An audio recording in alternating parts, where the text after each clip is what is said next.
What's up, people? Welcome to a brand new episode of the Eastern Lariat. I'm your host, Dylan Fox. STRIGGA, unfortunately, is on assignment. He's been doing a lot of things in his life. His superstar, fabulous life, going to WXW, 16 Carat. He got to see Abe, Irie, all kinds of legends, friends, had a lot of fun. Shout out to STRIGGA, wherever you are. If you're listening to this, know that I miss you, and he'll be back in the next episode, too. It should be like a week from now, maybe even less. We're going to do a show, but I wanted to pop in because we had an opportunity with the Big Noah show that just happened yesterday as we're recording. And when I want to talk about Noah, there's one name that you know that I'll go to. Dean! It's so good to have you back, man. Dylan, what's up? Thanks for having me on. Really excited. And, yeah, shout out STRIGGA. I'm looking forward to hearing you guys talk New Japan Cup or talk whatever else is on your mind. But, yeah, looking forward to chatting about the Big Noah show yesterday. He'll probably respond to stuff we say on here, too, on top of it. I'm sure he's got some thoughts. I know you listened to the last episode, especially about the main event. We had different takes on the prediction there, and I'll be interested to hear his thoughts as well, considering how it played out overall. And, yeah, New Japan, All Japan, Noah. I don't know what else we'll talk about, to be honest. But there will be something, I'm sure, going on. There's actually a lot of stuff going on right now in Japanese pro wrestling. Oh, I bet he definitely wants to talk about Judgment too. DDT coming in there, so we'll probably have all of that stuff. 5 hours. 5 hours. I'm gonna be watching Dean. I don't know. That's a lot. I know there's a lot of questions about the Noah booking team, but I think I might be the true crazy person in Japanese wrestling above any booker. I think for doing this, but we'll see. I've looked at the card. I previewed on my other show, Dramatic Dream Dragons. It should be a wrestling show. Undoubtedly, there will be fans in attendance. There will be matches. There's going to be referees. It's going to be a wrestling show just like you would expect from DDT. But we also had multiple wrestling shows we're going to talk about on Noah. Also, shout out to you, your first time now since we've been on the Cage Match feed as well. We started the Eastern Lariat. Thank you to all the listeners on Cage Match. We had a lot of people actually listen. I mean, if you listen to the regular feed and then you come to Cage Match, you listen to it twice. I love you. Thank you so much for that. But if you're a new listener, hopefully you guys enjoyed what we did. And STRIGGA's the usual co-host, as you know, and he's a big shot on Cage Match anyway. He's like 10 levels above me on the Cage Match totem pole, as we all know. We all know and love him for that. But, Dean, you are there on Cage Match as well. I see you all the time rating matches and things like that. Yeah, I slip them in when I can. I posted one today. There was the ratings for this Noah show are really bad. And I didn't think it was that bad of a show, but seems like I'm in the minority. It has a 4.88 right now on Cage Match. I didn't even see that yet, unfortunately. But thank you to all the reviewers on Cage Match too. We're going to talk about it. I'm gonna look at your scores, look at the reviews, and we'll talk about the ratings and things like that on there. But we have our own opinions. I'm not swayed by the ratings either. We have our own takes, Dean, and I know you aren't either. You're a man of fortitude, courage. I try. And all of that. But the thing I wanted to get to first on this show, because we're going to talk about the big show from Yokohama in a little bit, but the thing I really wanted to talk about was the show from the 9th. And the main thing about that show, it was from Korakuen Hall. And me and you were DMing about this show. Great attendance number for Korakuen, one of the best in many years for Noah. Yeah. 1,310 people showed up for this, and the main event was a junior heavyweight title match, which I'll have a little thing to say about. But the main thing for me, especially as a fan, was the retirement match of Daisuke Harada versus Atsushi Kotoge. And man, anybody who's listened to this show for a long time knows that these are my boys, all the way back from Osaka Pro into Noah. I've watched their whole career. Dino, we were talking off the air about it, and you came in a little bit later time with them. Yeah. And like we were talking about, Harada and Kotoge, and especially Harada in this case, because he is the one who had a tragic injury that he's been out for all this time, and unfortunately has had to retire at just 36 years old. That's the thing. He's been around. He's been wrestling forever, but is still only 36. That's a very young age to retire. Yeah, I haven't seen as much Harada as I would have liked too. When I was really into Noah, it was kind of before his time, and then I took a break from watching wrestling for a few years. And in 2015, I really got into New Japan, and then I pretty much started watching Noah like every show during the pandemic, so around 2020. So for these last 3 years, Harada has been a pretty regular fixture of the company, but not really to like the level I think he was like maybe in the late 2010s. And I mean, even with me not having a huge connection to him and to Katoge as, maybe not nearly as deep kind of as you, Dylan, I still, I was crying watching this, just seeing Katoge come out and tears in his eyes, knowing that, this is the last time he's going to be in the ring with his best bro, and them just, everyone kind of realizing this moment is happening, and the severity of the moment where, I know Harada had said that on the poster for the show in Japanese, there was like a note that was written out, and it was from Harada, and it said like something along the lines of like, don't ignore, going to the doctor, don't push it off and say you're too busy, like don't be like me, as like a warning to other wrestlers, like, take this stuff seriously if you have, if you tweak your neck, if you feel like something's off. And just knowing all that context made me really kind of feel for him, and just seeing the emotion on everyone's faces made this just a really special and kind of just a touching moment that was really sad to see. And, I think Harada, when he was active, was easily one of the best juniors in the country, if not one of the best wrestlers in the country. It's a huge loss for the company. But on the bright side, I'm just happy that he's able to, walk out of the ring on his own terms and focus on healing and just, keep up, whether he wants to be involved in the company. I think there was a discussion about him being a trainer that he passed on. And so I just hope whatever he does next, he's happy doing. And it's just, it's sad, but overall, I'm just happy that he's able to kind of walk away from this on his own 2 feet and not have to, we've seen so many tragic injuries, and it's just, I'm happy that this is kind of how it ended for him, even though it's pretty, sad circumstances overall. Yeah, that's a great point. I do think we have to see that, because it is, I mean, look, we just saw last month the big show, Muto's retirement show, a guy going out, having a big, long match on a grand stage. And I think everybody wants that and dreams of that if you get into wrestling. And this wasn't that. It was a 1-minute exhibition match versus his best friend and longtime partner and rival, Atsushi Kotoge. But it's much better ending it this way than, like you said, something truly tragic happening. Because he walks away in this business with his life, and he can live a pretty normal life from all looks of it. Maybe him and his brother can hook up and do some things. There's always some funny stuff with him and his brother. You see on Twitter every now and then. But he, to me, is like, him and Kotoge both are always going to be linked, I think, just because of the tag team, Momono Station tag. Yeah. So when these guys came in, we're coming off of a golden age of Noah Juniors. It's something that really attracted me to the company and made me like it a lot better than New Japan, even when it became popular. He is a guy that is a main cause of that. But I remember even when I first started watching, 2008, 2009, that was a golden age of juniors to me, where you had your Kentas, your Marufujis, your Kotaro Suzuki's, Aoki's, Ricky Marvin, all those legendary guys to me. That was like an amazing division, up and down. And then, we saw people move up to heavyweight.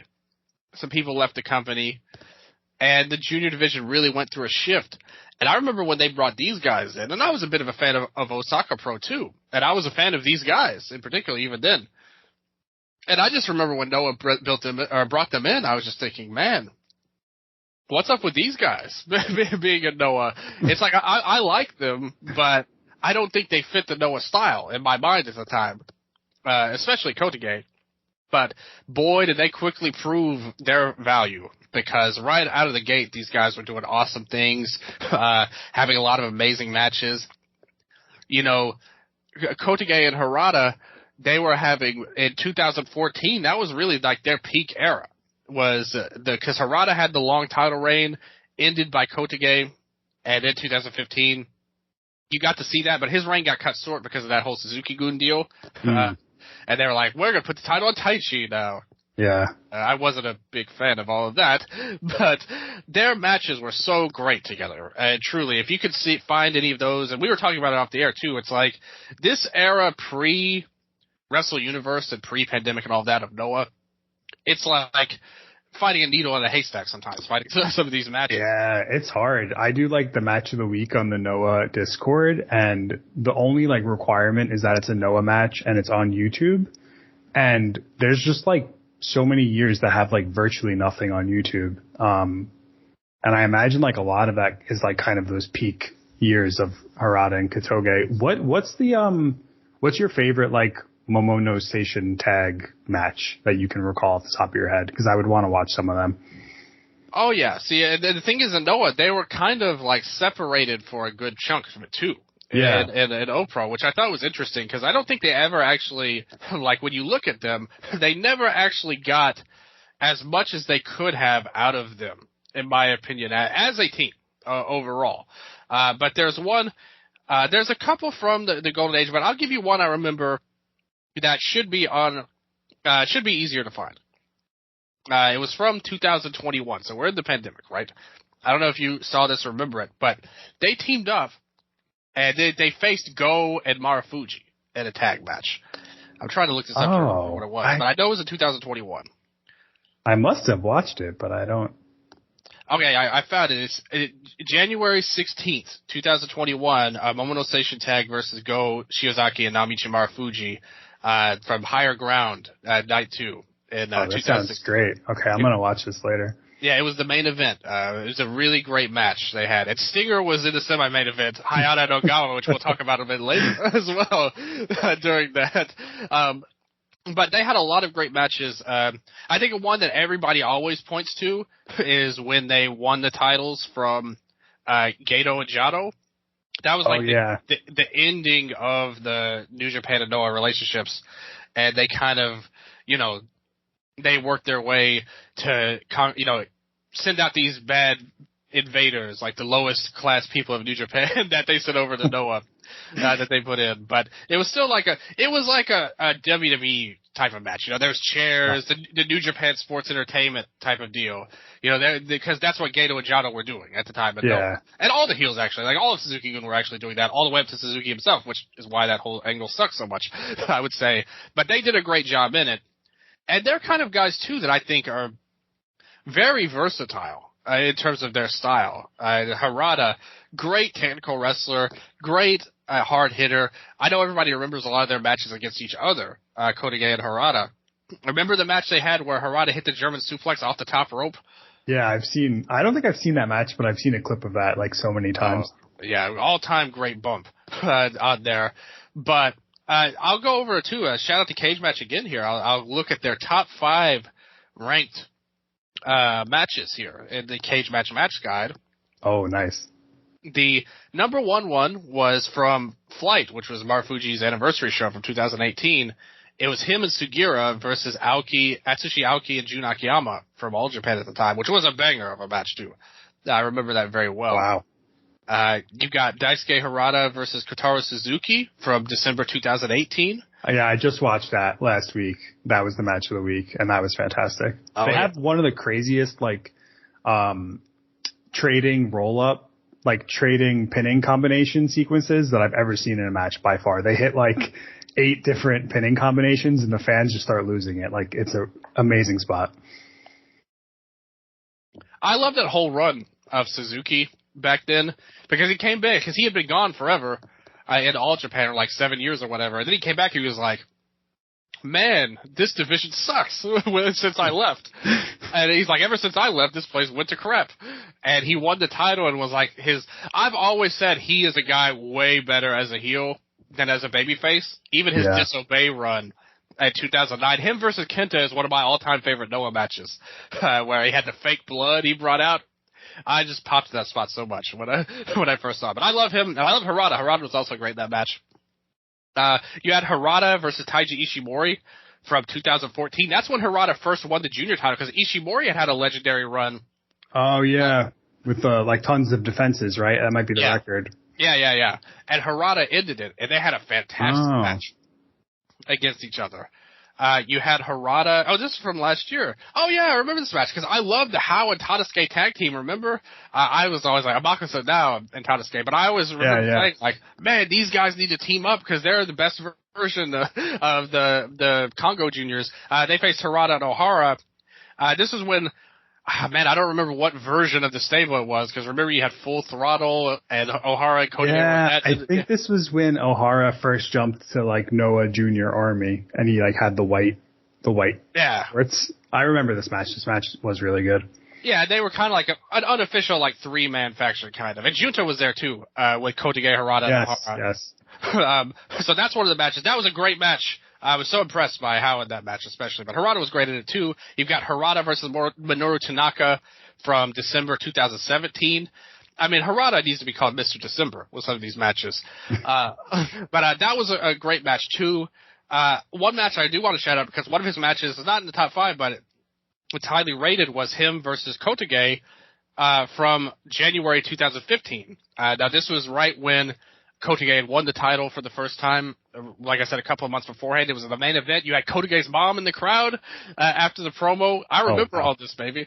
Yeah, Kotige got to cut the show-ending promo. He looked like a superstar. But I actually this isn't on the match guides. This is a secret Dylan recommendation. This shows that I'm a true fan here. The match they had the month prior from December 2014, I don't know if you can find it.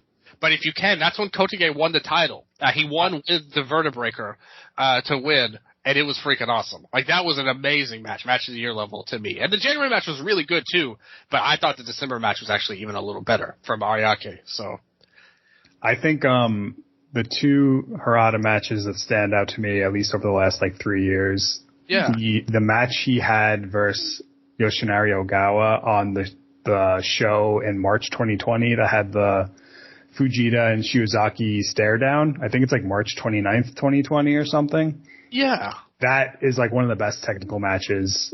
It's like one of the best pandemic era matches, I think. It's just this amazing technical kind of showcase. It's like a very British style World of Sport match. And I think he also he gave Hayata, I think, the best Hayata match ever. I think it's January 2022 for the junior title. They had a match at like a house show, like a Radiant Hall.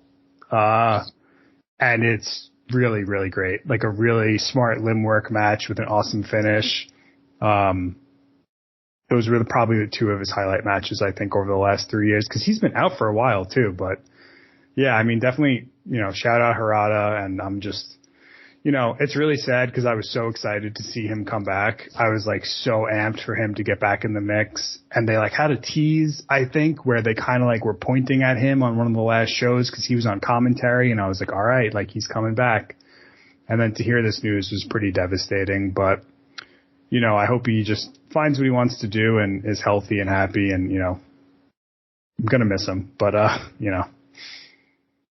Yeah, I was so sad. I mean, he was one of my favorite guys in all of Japan. And if you watch the 1 minute match they had, the retirement match, I mean, Kotige and Harada, it's like these guys are in tears, they're hugging. But even for that 1 minute, there was actually some pretty good wrestling for that 1 minute show, to be honest with you. Yeah. He kind of gave you a glimpse that, like, hey, I've still got this. Just to, if ever aliens invade and they point a laser at us and they say the only way we will not destroy the Earth is if Daisuke Harada wrestles a match for us, he can still do that. Yeah. And who knows, like I don't want to get like false hopes, but people have come back from injuries. Maybe there's a treatment that he hasn't looked into, or maybe there's one that could be invented. Yeah, one that could be invented, or who knows? Like, I just, I'm hoping for the best for him, and just, sad to see him go, but happy that he got to have his last, moment with Kotoge. Yeah, me too. But yeah, I hope he's happy one day. I always kind of, cause I have wrestler brain, to be honest with you, so I always think about, oh, so-and-so, I was the same way with Shibata. Like, even with his big injury, I always said, every year I'd predict Shibata will return this year. Yeah. and then it actually happened, on there. Same thing with Bryan Danielson. I was like, I know he'll come back eventually. This one, maybe it is, like you said, maybe not wanting to give myself false hopes, but I love those guys too, but, I don't know. You know, whatever happens with him, I'm rooting for him. Seemed like a great guy to have in the locker room. And a tremendous wrestler. And a non-traditional junior, not a high-flying guy, but like I said, very versatile. And him and Kotake both have that. Hopefully, Kotake can live on. Although he did say when he has his retirement, he demands Harada come back for a 1 minute. Yeah, I saw that. Yeah. With him as well. So that could, we may see him again, one way or the other on that end. But yeah, the show did really well. I don't want to put any fingers on anyone, but yeah, one of the best Korakuen Hall shows for Noah in terms of numbers, by far. Even better than that show they had all the title matches on. Yeah. And I think this proves that Makusa is one of the top draws in Japan and should be the world champion, in my opinion. I think this is the conclusion that I personally reached. I'm on board with that, yeah. Yeah, but I think the Harada thing did have something to do with it. Also, coming off of the Dome show, I think a lot of people were at least very intrigued to see what was going on with Noah, at least here. I watched the main event. I watched the whole show, actually, but we don't need to talk about the rest of the show. The main event is what really mattered. What did you think of that match with Hiroki and Amakusa? I know Hiroki is one of your guys. Yeah, I think he's so underrated. Like, I've also noticed over the last few shows, too, just to go on like a little Hiroki tangent, I think he's whoever's booking, you know, is it Nosawa, is it Kendo Kashin? Whoever has the book they must think that Hiroki is like the best base in the company, because it seems like every time they need someone to like show off, like a new luchador like Lancelot, they'll like get him in the ring with Hiroki at some point. Like on that last tag, Lancelot looked pretty good when he had Hiroki as a base for him. And I think he's so good in these matches of like grounding sort of a more high-flying junior, which is why like I think his matches versus Yuki Sato have always been so good. They have such like a good chemistry in that regard. And I think like this was probably, they had a match on like a Congo produced show, I think at some point, I want to say 2019 Congo produce, that was better because they just were doing the craziest, most dangerous spots. And they didn't do as much of that in this match. So I was not like let down. I still think it was a fantastic match, but they didn't really hit anything that like dangerous. And that I kind of like had that in my head that they were going to do that. But overall, really fun match. I think Amakusa's like, is he the best junior in Japan? I think that there's like a pretty serious argument for that. He's been on a fantastic run. His style is so unique. And I think this was another great example of, you know, why he is in that conversation right now. To me, pound for pound, he's got to be considered one of the best right now. I just think that he is a guy, his workload, I mean, he's all hits. He's batting 1,000. Have you been watching WBC? Are you a fan of baseball, Eddie? No, not really. But I get the reference. Yeah, I understand. Yeah, he's batting 1,000. Average, yeah. Yeah, his batting average is very high there. Japan, I think as we speak, even trying to get to the finals, facing Mexico at the World Baseball Classic. Going there. I've been huge into WBC lately, with all the countries. You know, like the crowds in Japan, they just blow away and Taiwan too. They all blow away the American crowds of baseball there. So they're going crazy. Amakusa is probably a fan too. I don't want to speak for him. Maybe he's not. Maybe he's rooting for a different country. Everybody's allowed to do that. I mean, I'm sure you've seen World Cup before, at least. Yeah. And like most Americans, you don't care about soccer that much. It's fine. It's entertaining, but I'm not really invested in it. Yeah, exactly. But you know, some people, when I was a kid, I used to root for Argentina in the World Cup because I was like, U.S., okay, we suck at soccer. But yeah, Argentina, they've got cool jerseys like and cool flag colors. I love them overall. But you know, so I don't want to speak for them, but they're doing big things. And Amakusa is just great. I think as a junior heavyweight this year, if you're going to say a junior MVP, it's got to be him. I mean, across every match he's had. And I think just in general, counting heavyweights, I think he's been one of the better purely in-ring workers. I mean, whatever your like kind of like you said with the football, the emotional investment may not be that high with the juniors right now in Noah, but you've got to give this guy his roses because every single time he goes out, he's putting on an excellent performance. And Strigga even loved at the match at the Dome, he loved that match versus Hiromu. And I liked it. I just wish that it went longer, but he loved it anyway. And I wish that they had gotten longer. And I hope one day he gets a bigger spotlight in general. But like I said, he proved to be a draw here, at least not an anti-draw, at least.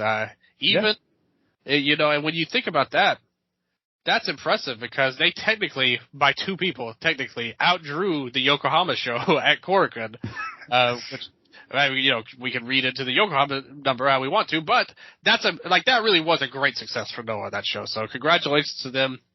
They got things on the right foot, and they built this show we're going to talk about now at Yokohama Budokan. Great Voyage in Yokohama, 2023. 1,308 people at the show. What was your take on this? Because if people don't know, this guy here, he is like a stat counting dude when it comes to attendance. Your attendance rater, your tracker is so good. It's such a useful piece of information. Thank you. I love it.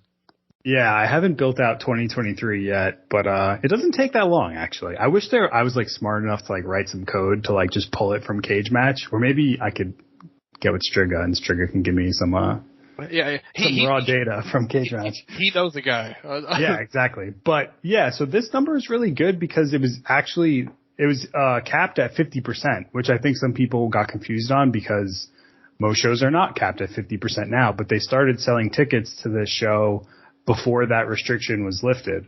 So they basically almost, a like complete sellout would have been 1,500.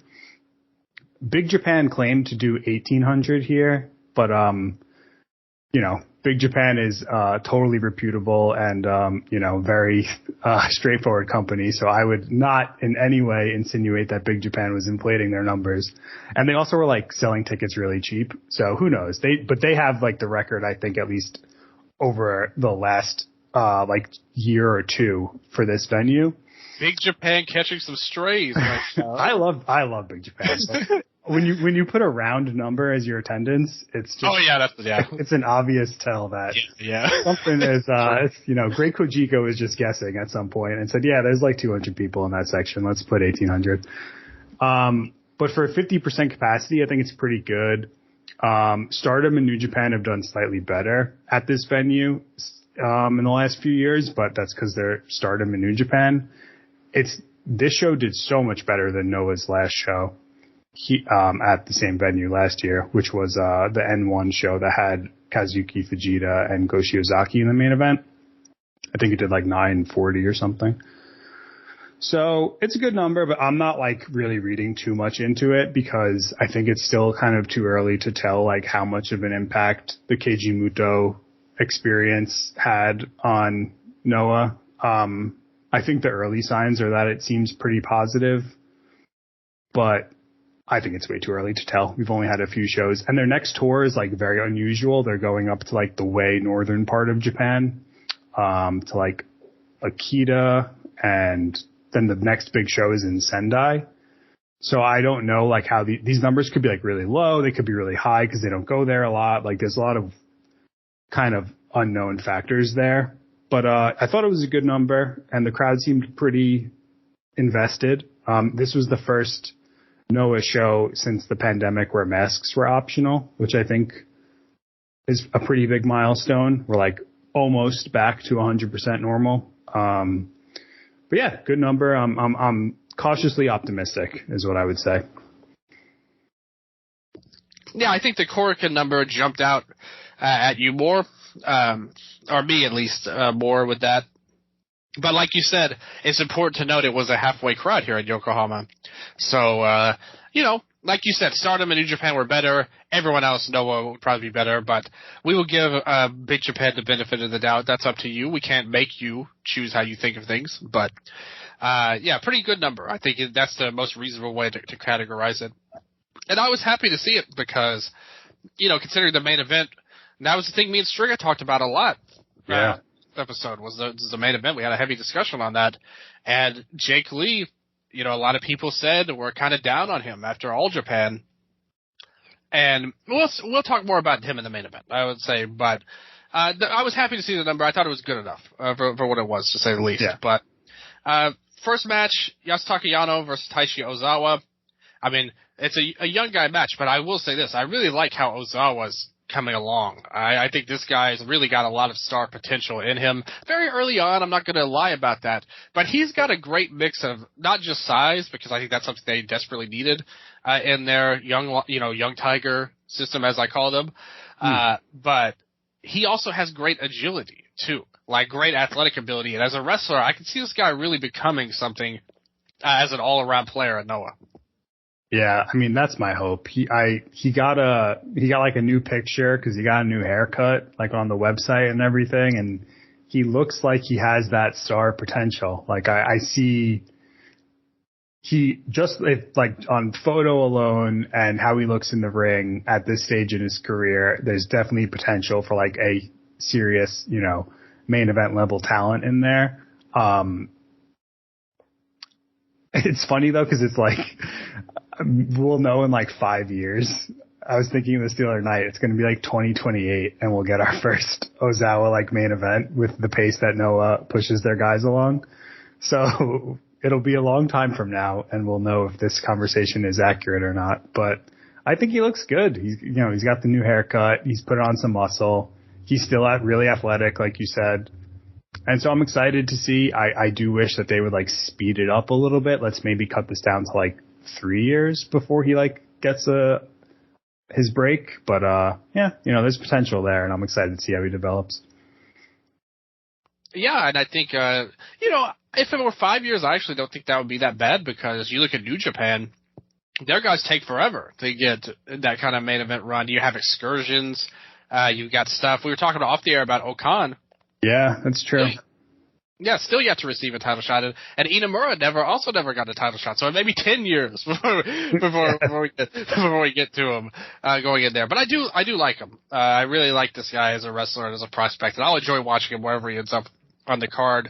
Yano, obviously, a much more complete package. He's been around for a long time. Very much will look forward to his junior run, but I mean, with Junta, that whole deal with him going to Mexico, what did you think of that?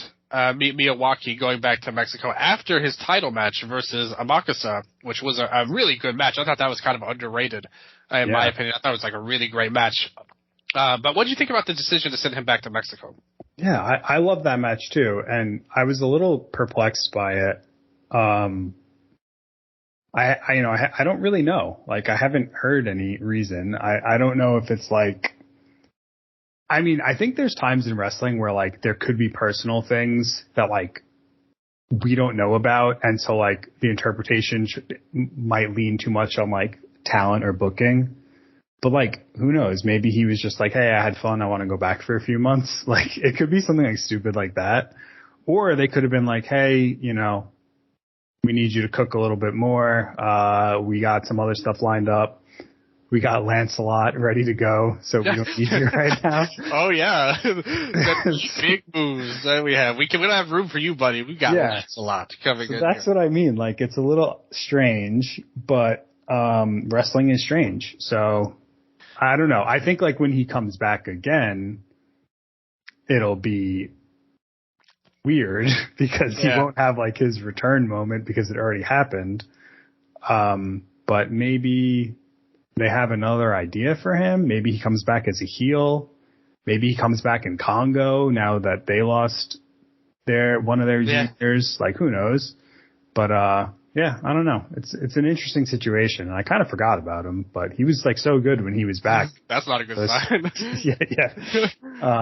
I thought he looked great. So I'm like a little confused, but my hope is it's actually something just like personal. Like maybe he got a girlfriend in Mexico, and he's like, I gotta go see her. And I was literally thinking figure out something else. I was literally thinking that exact same thing, to be honest. So I'm glad we're on the same page on that. Maybe he's just a big WBC fan. He says he is the one who roots for Mexico. It could be, yeah. Like Amakasa. And it proved that. But yeah, nobody knows for sure on that end. But from a show purpose, just what we've seen on the wrestling shows, it makes no sense. It's very weird. Yeah, so hopefully he gets back, because I see a lot in him, and I thought he had a really good performance. And I hope to see big things from him in the future. But, we mentioned the juniors here, and we're going to talk about that. We just mentioned Congo losing one of his juniors, and we had Alejandro, Atsushi Kotige, Seiki Yoshioka, and Yohei. They took on the Congo team of Hajime Ohara, Hiroki, Shuji Kondo, and Tadasuke.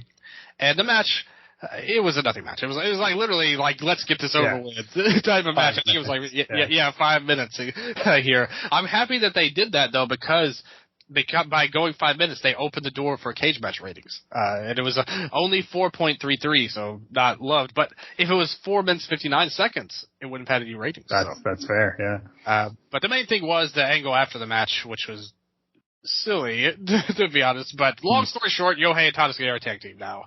And what did you make of this move to unite Yohei and Tadasuke? Rattels, maybe in honor of their former leader? Maybe, yeah. They had to unite, and they know Hayata sucks, so they don't want to team with him. And so they were like, we can do it. Him. I felt like they were due for something like this, because like Noah does enjoy the junior unit shuffle. I think it's an interesting team. Like my hope for, you and I have talked about this multiple times. My only hope for Noah's tag divisions is that they just have consistent teams and like build up actual tag teams and not two singles wrestlers together. And so maybe now we have these two, junior good looking guys. They can get some new black and white gear. They can, they're a team. Like it's set. It's those two. Who knows how long it'll last, but I think just the consistency of having them in a unit and they're the team for the unit is cool. So I'm on board with that. And, I think it's, Tadasuke's been in Congo for a while. So I think it's good that he's getting a fresh coat of paint, and I'm curious to see how they look just as a duo. Yeah. But, like you said, these two really weren't doing anything anyway. Like the other teams, Ohara and Kondo are a team in Congo, and Yoshioka and Kotige are kind of team of the regular army. So they're kind of on the outside. They reunited with this team. And good looking guys did. I think it's a good thing to have them have juniors in the crew too. Yeah. I know this must have infuriated WH Park to see Tadasuke in this good guys group. Yeah, that's a good point. He's probably very mad about that. What will it take for Tadasuke to win you over, WH? If you're listening, what look wise will it take? A change in the hair? You want him to get the haircut, diet, get some black gear, like you said. What's it going to take for Tadasuke to fit into this good looking guys group? That's the real interesting point for me. But yeah, as a team, I mean, they really weren't doing anything, so why not? Why not shake it up a little bit overall? But we bridged to the next match, which was Kinya Okada versus Katsuhiko Nakajima. Okada looking for revenge on Nakajima for the injury he suffered last year with the accidental kick. He didn't get any revenge. This match, it was like, nope. It was a squash match, pretty much. Yeah. I mean, it was a fun squash, though. I like that they actually, acknowledged the history. Because, I was afraid it was just going to be oh, it's kind of embarrassing that Okada got his face broken. Let's just, work a match and we'll not, acknowledge the fact that this happened. But they did the callback spot. Okada was, pissed in the beginning. And so I like the fact that they did that and they at least, planted a seed for this rivalry in the future. One day Okada will probably get a win and it will be a great moment. It might not be for 2 or 3 years, but it'll happen eventually, I bet. And I can't wait to see that. But I think it was, for what it was fine to run that match, run the squash, and just like at least have, that acknowledgement of this like pretty, brutal moment that happened last time they were in the ring. And it gave this undercard match just a little bit more at the end of the day. This wasn't a great match or anything, but like you said, it was a good squash, at least. It's basically like saying, hey, you have a loss that you dodged out of when they stopped the match. You need to lose this guy, Okada. You don't think you're getting special treatments just because you come back from injury. Yeah. Just say no. And I guess it was a fine way to set up what Nakajima's doing next to have him look dominant, pretty much here. So it worked in all senses. I really like Okada, and he's another guy that I hope has good things in the future, but I can't say I share your confidence, to be honest, in this case. But I hope that you're right. And I hope that you're right about Inamura, too, as he loses another match in the next match. Although he didn't take the fall. It was Yone. Hideki Suzuki and Saxon Huxley as a team. I think everybody has a heartbeat and a brain in their head knows that I love Hideki. If you're a new listener, I would let you know right now Hideki Suzuki is my guy. I love him very much. I love Inamura very much. Yone, Battle Arts represent. I had no idea who this guy was, this Huxley, but I will say this. I think this guy's got a little something to him overall. I'm not going to sit here and say this is some great match, but I think look-wise, he's kind of got that Bruiser Brody thing to him that foreigners seem to love doing in Japan. But I think he's got a little bit of that beast side of him. He hasn't gone full beast, but I think he's got it in him to bring out one day. Yeah, I think he does too. There's definitely, his look is very unique. He's very big. His whole kind of vibe and demeanor is cool. He's like stomping around and shouting, and he's like going crazy, and commentary was pointing out that like even Hideki like looked kind of afraid of him. Like he has that real wild man energy going, which I think is unique in Noah. Like there's a lot of straight-laced guys that are like, serious, and he's kind of just this like wild and uncontrollable sort of dude who's out there with his beard and everything. So I'm curious. Like he's working this next tour. He has a couple singles matches too. I think those will be really interesting. I think he's wrestling Manabu Soya at some point. He has a couple matches lined up that should be, I'm definitely going to make sure I pay attention to those, because there's definitely like a glimmer of something cool there. And, Noah's been, their strategy with foreigners seems to be like, who is Hideki friends with, and who did he like enjoy hanging out with when he was in WWE, and who does Marufuji like see on Twitter and like. So that's like usually their two pools of people to pull from. And I think Huxley must have been a Hideki friend from the Performance Center. So who knows? I mean, I don't think they like really vibe as a tag team. No, I don't understand why. Yeah. Other than it must have been an NXT connection is the only reason to pair them up, because there's a team this doesn't work. Yeah, they like don't have any similar energy to them, but we'll see. I mean, I like seeing new guys in Noah. Like I just, because you never know who's gonna, like Jack Morris has worked out, I think, pretty well. He's like a nice fixture in the mid card now, and same thing with Ninja Mac. Like you don't know who's gonna show up and be like cool, and all of a sudden in 6 months they're like an interesting part of the roster. So we'll see. But he seems unique, which I think is most interesting to me. There's room for that big wild man guy, especially the Japanese company. I do think that he's definitely got some room to improve in the ring. I'm not going to sit here and say he's great. Yeah, definitely. But I do think there's something there. But what was great was the next match. Shuhei Taniguchi versus Takashi Sugiura. I loved this match. I thought it was so awesome. And I don't know, maybe I'm overrating it. But I'm with you, too. Yeah. So this match was like, if you've ever seen a match where Sugiura, I think Sugiura has one talent. And it's something that I don't see with any other person in Japanese wrestling, Dean. He has something that nobody else has. His main ability in the ring, his main skill, the thing that he brings to every single By God match is this. Being Sugiura. He is him. I always love Sugiura. Everybody knows he's awesome, I think, at this point, even now. But every time he comes in, he is a guy, we love the team with him and Kojima, and now he's on his own. Taniguchi's a guy I've always said was so underrated. It's like he's forever judged by the goofy gimmick that he had. Yeah. But every time he wrestles as himself, every single time, this is going back 5, 6, 7 years, me and you were talking about some of the Noah the Reborn era stuff. Taniguchi is awesome in the ring, and like he is a really good wrestler and somebody that I always enjoy watching.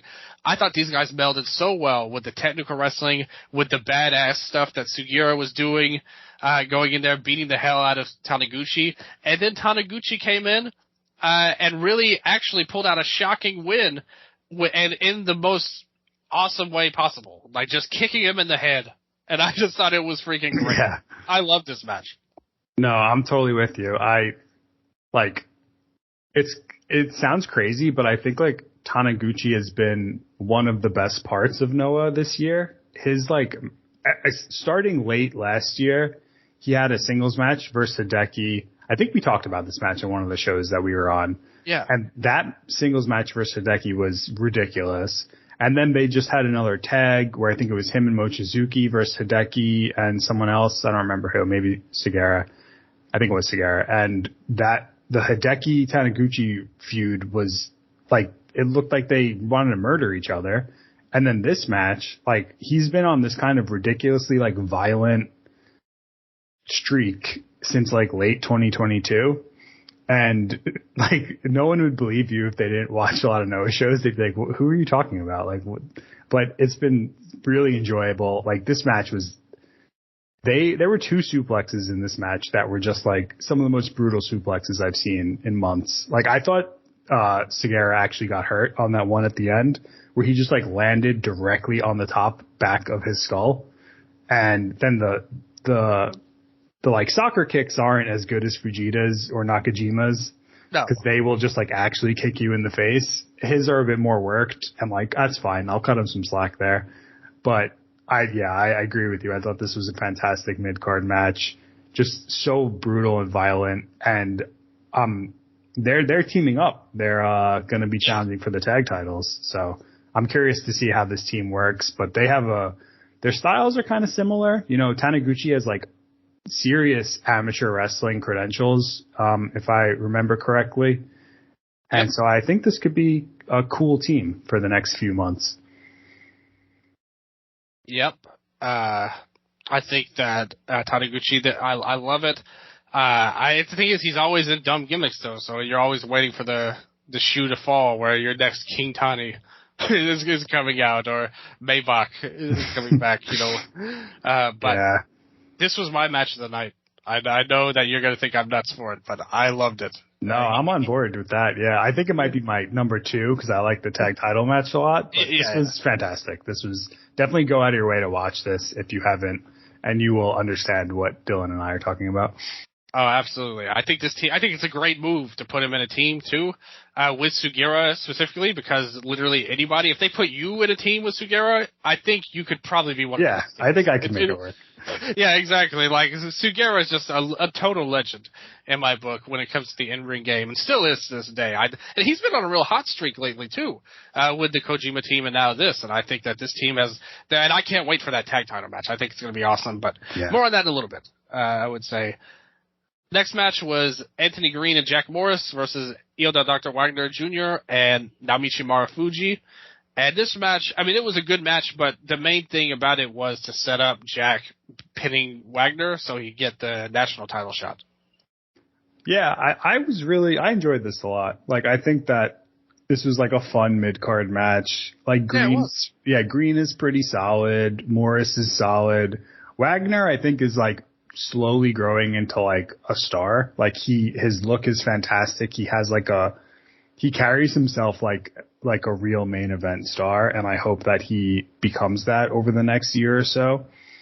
I like his kind of like sneaky Rudo tactics too. Like he does the eye pokes and he does the like pulling the rope away when someone's trying to get a rope break. Like he has some like little nuances to his style that are a little bit more on the Rudo side. I think him and Morris could be a good match. His match for Soya this year was fantastic. Like I think he's like really become a good singles worker. Wagner. And so Morris is, you know, if you work a match where Wagner's kind of like the arrogant heel and he's playing a little dirty and Morris is the, you know, white meat baby face trying to make a fiery comeback, like I think that will work out pretty well. But yeah, you know, it's not a crazy match, but definitely a cool little highlight for like these mid-card guys. I totally agree with you on Wagner.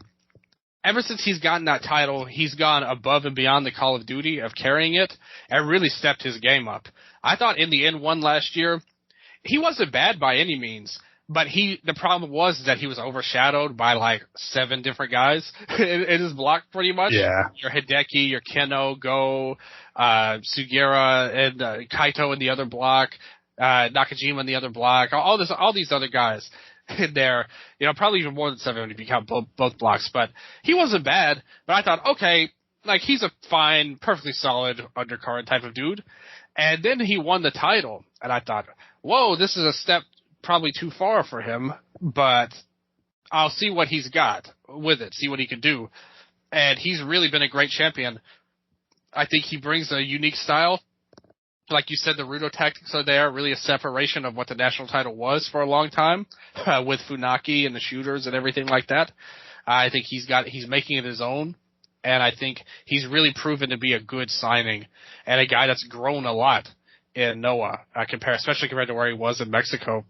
Yeah, he's improved so much, I think, even since that N1, and I think just giving him more singles opportunities has allowed that growth to happen. One thing I noticed or thought of that was like kind of weird. So the GHC national title was, I mean, correct me if I'm wrong, but I'm looking at Wikipedia right now. It was originally set to be scheduled to be defended exclusively in Japan. Like that's why it's the national title and it's red and has the little Japanese flag in the middle.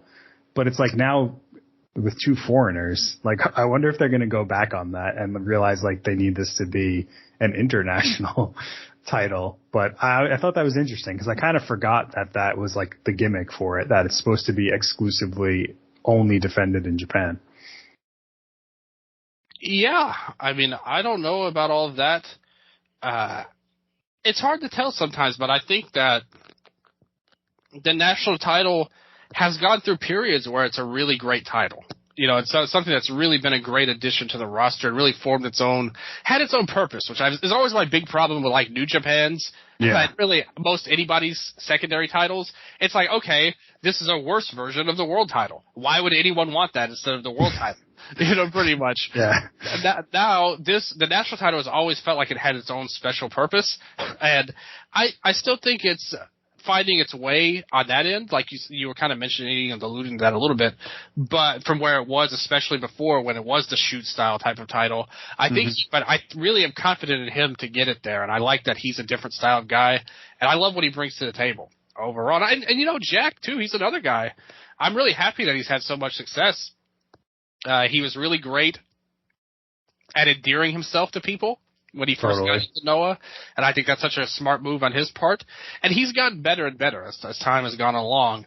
And really, him and Green both are like now, you know, kind of indebted into the mid-card pretty much here in a good way. I don't mean that as a slight. Because at first he was a guy, everyone was like, who's this guy? Pretty much. Yeah. And he's proven himself to be worthy of this spot and the opportunities he's getting. And I think him and Wagner, it's an interesting deal, you know, foreigner versus foreigner to have for the national title on there, which is a little weird when you think about it. But I think it could be a good match though, and I think that's what matters most overall. So I'm looking forward to it too, and I'm really excited to see what Wagner can do with the title and where he goes beyond that, because I think he really is elevating. He has elevated his game so much that I'm a fan of his now. Do you think Morris is going to win? It's possible. I just think that, and I think, well, considering the result of the main event, it wouldn't surprise me if they wanted to put more belts in that group overall. And this is a quick way to get there. If you wanted, you would presume that you just had some more junior guys. You could form some kind of tag team. You know, the junior titles are always up in the air. That gives some extra drama if you want. It's a very traditional pro wrestling trope to have a group with a lot of titles. So I wouldn't put it past them. I think it's possible, but I personally think it would be better if Wagner won. Yeah, I really want Wagner to keep this belt, but my only fear is that Morris just lost to Kaito like in February, I guess, early February. Yeah, and, having him lose another singles title match seems a little excessive, but it's Noah, so you never know. I don't know. I hope Wagner keeps it though, because his reign has been really fun. And I think like there's so many other cool matches for him. Like you could cycle any sort of wrestler into that slot, into that division, and like Wagner's going to have a cool match with them, I think. I totally agree. That was the exact point I was going to make. You have a ton of guys on the roster that he can wrestle and have great matches with. But we'll see what happens going forward. I will say my negative on this match was clearly Marufuji. To me, I mean, talk about a guy who's checked out mentally. This match, in this match, it really stood out to me. I would say, and I mean, in all of his matches, it kind of stands out to me. But in this one, for some reason, I did notice it. Like he was like goofing around with Green at one point in here, and it's like either give him something to do, or it might be time to really downturn him. I think at this point, because I just think no motivation. It was kind of my sense of him in this match. Yeah, I know he has like injury situations going on, and I wonder if he always does. Yeah, I wonder if he's like looking at his career and thinking like maybe it's time. I don't know how much longer he's going to be around on the roster, honestly. And he has like what is he? He's like a VP at Cyberfight, so he has like a very important office job. So he might just like gradually check out. I would like to see him get in the mix a little bit, like. I don't know. Maybe I'm just like a sucker for nostalgia, but like I would want to see him, like give me a match like him versus like Yoshinari Ogawa or something. Like let them do some Noah callback stuff, because I think like that might juice him up a little bit, but I think you're onto something. He seems like he's just kind of going through the motions. I think you've got room for him, especially with the champion being who it is now. Like, if you wanted, you could get something out of a 1 month, like you said, a nostalgia run kind of, him versus somebody, for the title. But yeah, I really think he's a guy that, he's not impressing me much. And it's a shame because he was one of my favorites, at one point. And, we'll see what happens. Like you said, he's got a very important job anyway, so give him something to do. We'll see if that happens. But we know what will happen. They have other plans for the junior title, in the form of Lancelot, who got a humongous win with him and Extreme Tiger teaming. Where's that guy been? On here, they just Extreme Tiger randomly shows up. But Lancelot came in. They took on Amakasa and Ninja Mac. So I'm going to ask you this, Dean, and it's a very important question. How much of Lancelot have you seen before he came into Noah? Before he came into Noah, 0. Yes. I don't think many people have seen much Lancelot before Noah. Have you seen a lot? I have, in fact, because he was in AAA, and he was a fixture years ago in AAA. He was a guy that was on every show. We covered him a lot on wait, but was he Eclipse Jr.? Yeah. Oh, okay. Yeah, that's why I was looking on YouTube for Lancelot, and I couldn't find a lot. But I know him more as Lancelot with the Z. Okay, yeah, that's what I was searching for too. But I looked on Cage Match, and it seemed like he was mostly wrestling as Eclipse Jr. Well, maybe at the very end, because they did this weird thing where they gave everybody a bunch of people new gimmicks for some reason. Oh, okay. Well, wait, how old is he? Oh, I don't know. Okay, he's 27. I'm on Cage Match. Okay, that's older than I thought. I thought he was like 20. No, because I remember him for a while. In AAA, he was there for years. This is a former cruiserweight champion we're talking about in AAA, and he had it. He's a guy that he was around the era of your Your Psycho Cloud, your Arhenis was one of our mascots for Lucha Talk for a long time. OGTs, Ojetes was a group. So it's like a weird era. Like Vampiro, I think, was in charge when this was all going down. But he hasn't been seen for a long time. It's like he came literally out of the blue for this Noah run. I don't think he's even wrestled for a while. I mean, it says he wrestled last year twice for AAA. And then before that, he's like a once a year type of guy for AAA for the last 4 or 5 years. So this was a huge blast for the past. I was like, this is him?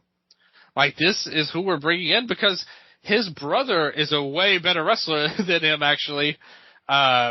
Dinastia, who's like works as a mini in AAA, but he's a great wrestler, and Lancelot's not a great wrestler, as I'm sure you saw it. But his cousins were wrestling in Noah in the past too, so that's probably how he got in. Do you remember Pesadilla and Rocky Lobo? Yeah, I'm looking Pesadilla right now. I see. Yeah, that makes sense. I knew he was Super Crazy's nephew. I did not know he wrestled this much though. I thought he was younger. Well, you thought he probably never wrestled based on how he wrestled in some of these matches. I would say he looks like maybe an untrained type of person. I feel kind of bad for him because he came in on that Harada retirement show, and the first thing he did was screw up his moves. Yeah, so, he was nervous. I think it was really clear he was very nervous. I thought that his second match was better.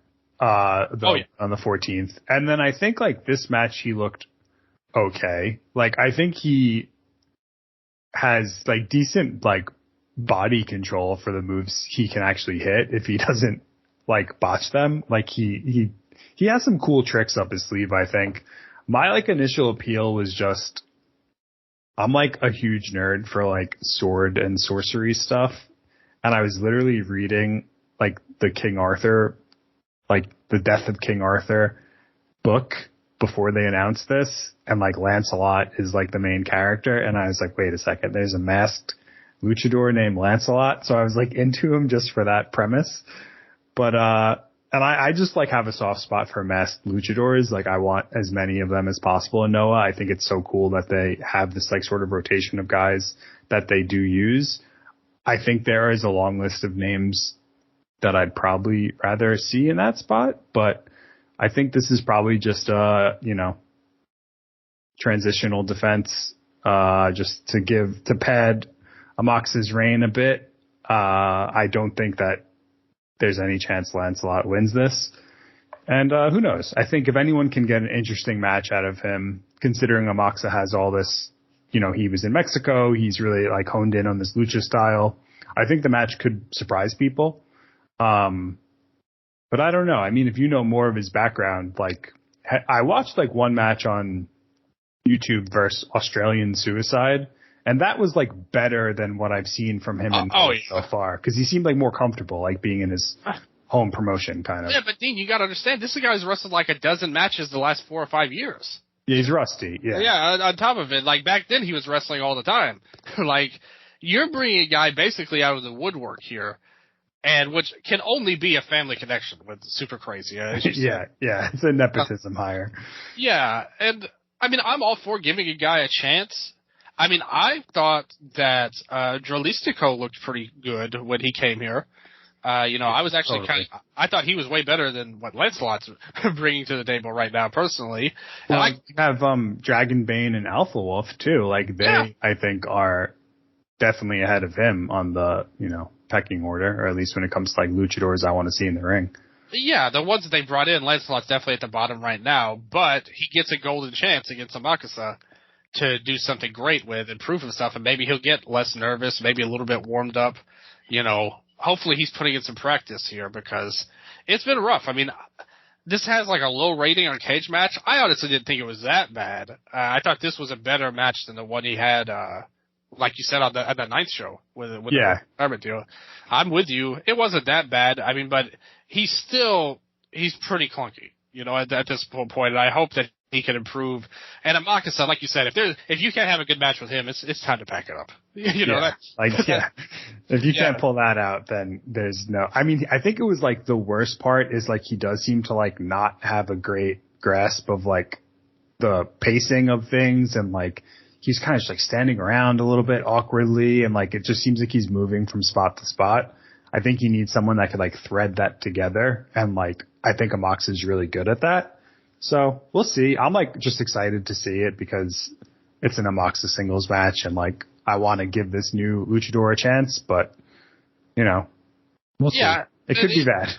Yeah, and he's like even in AAA, he was like as lower mid card as you get even at his peak. I mean, he did get a title win, but it was like like really random deal, pretty much. And I think that he's a guy that it's a great opportunity for him. I'm happy for him to get back in the ring. I don't want to see anybody, driven out of the business or anything. And it's not like he was this terrible worker. He was actually all right. It's just he wasn't special overall. So he's kind of like a really random person to bring in, but it's fine. We'll see. We'll have more extended comments on Lancelot when he faces a moccasin, and we see what he does there. But then we had the GHC heavyweight tag team titles.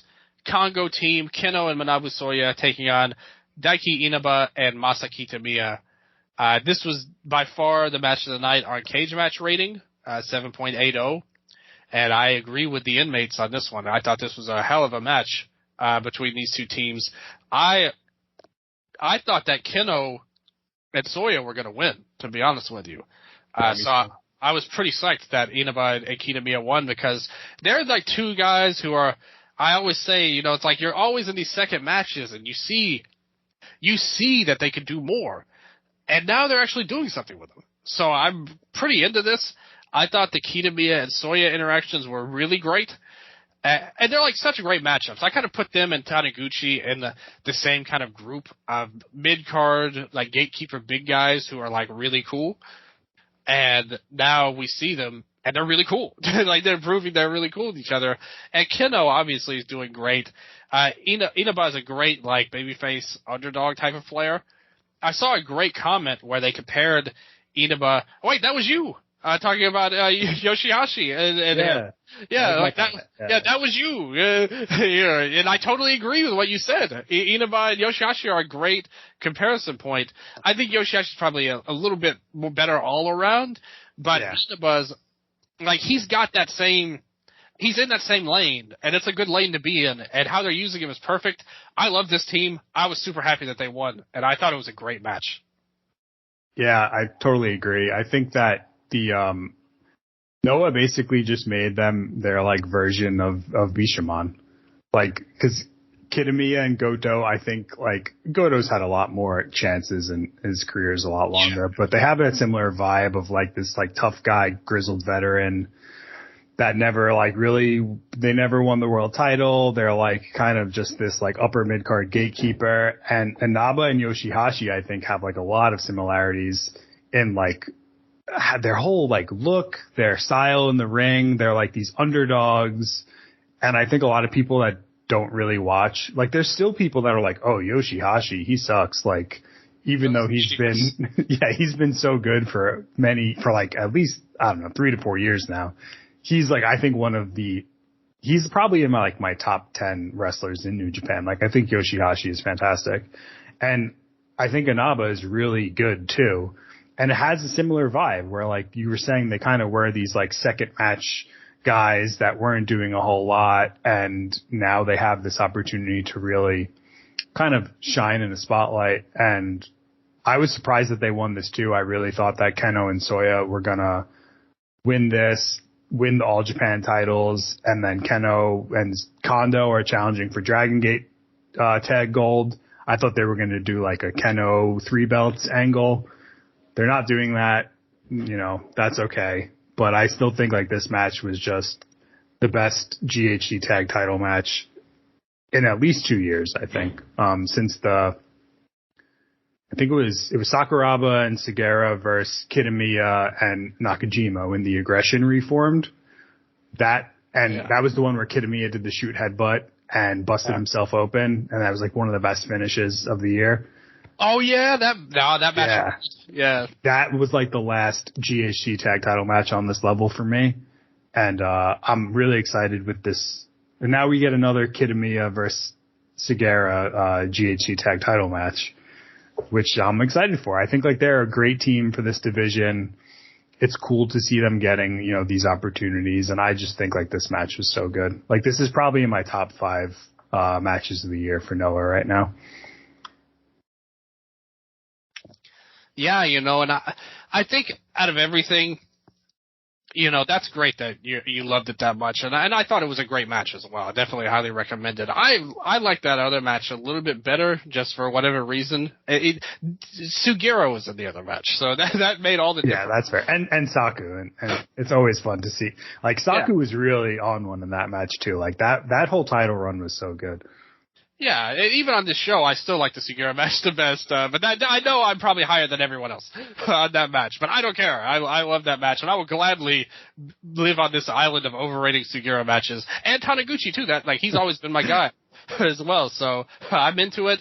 This match was great though, and I love that you mentioned that, because now with this, I think when you consider what they've done, you had that weird period where Dupree and Wagner had that run for like a week or whatever, and then it was Elgin and Kitamiya. Yeah. And that obviously turned out bad. But ever since then, I think the tag titles have been my personal highlight of this company.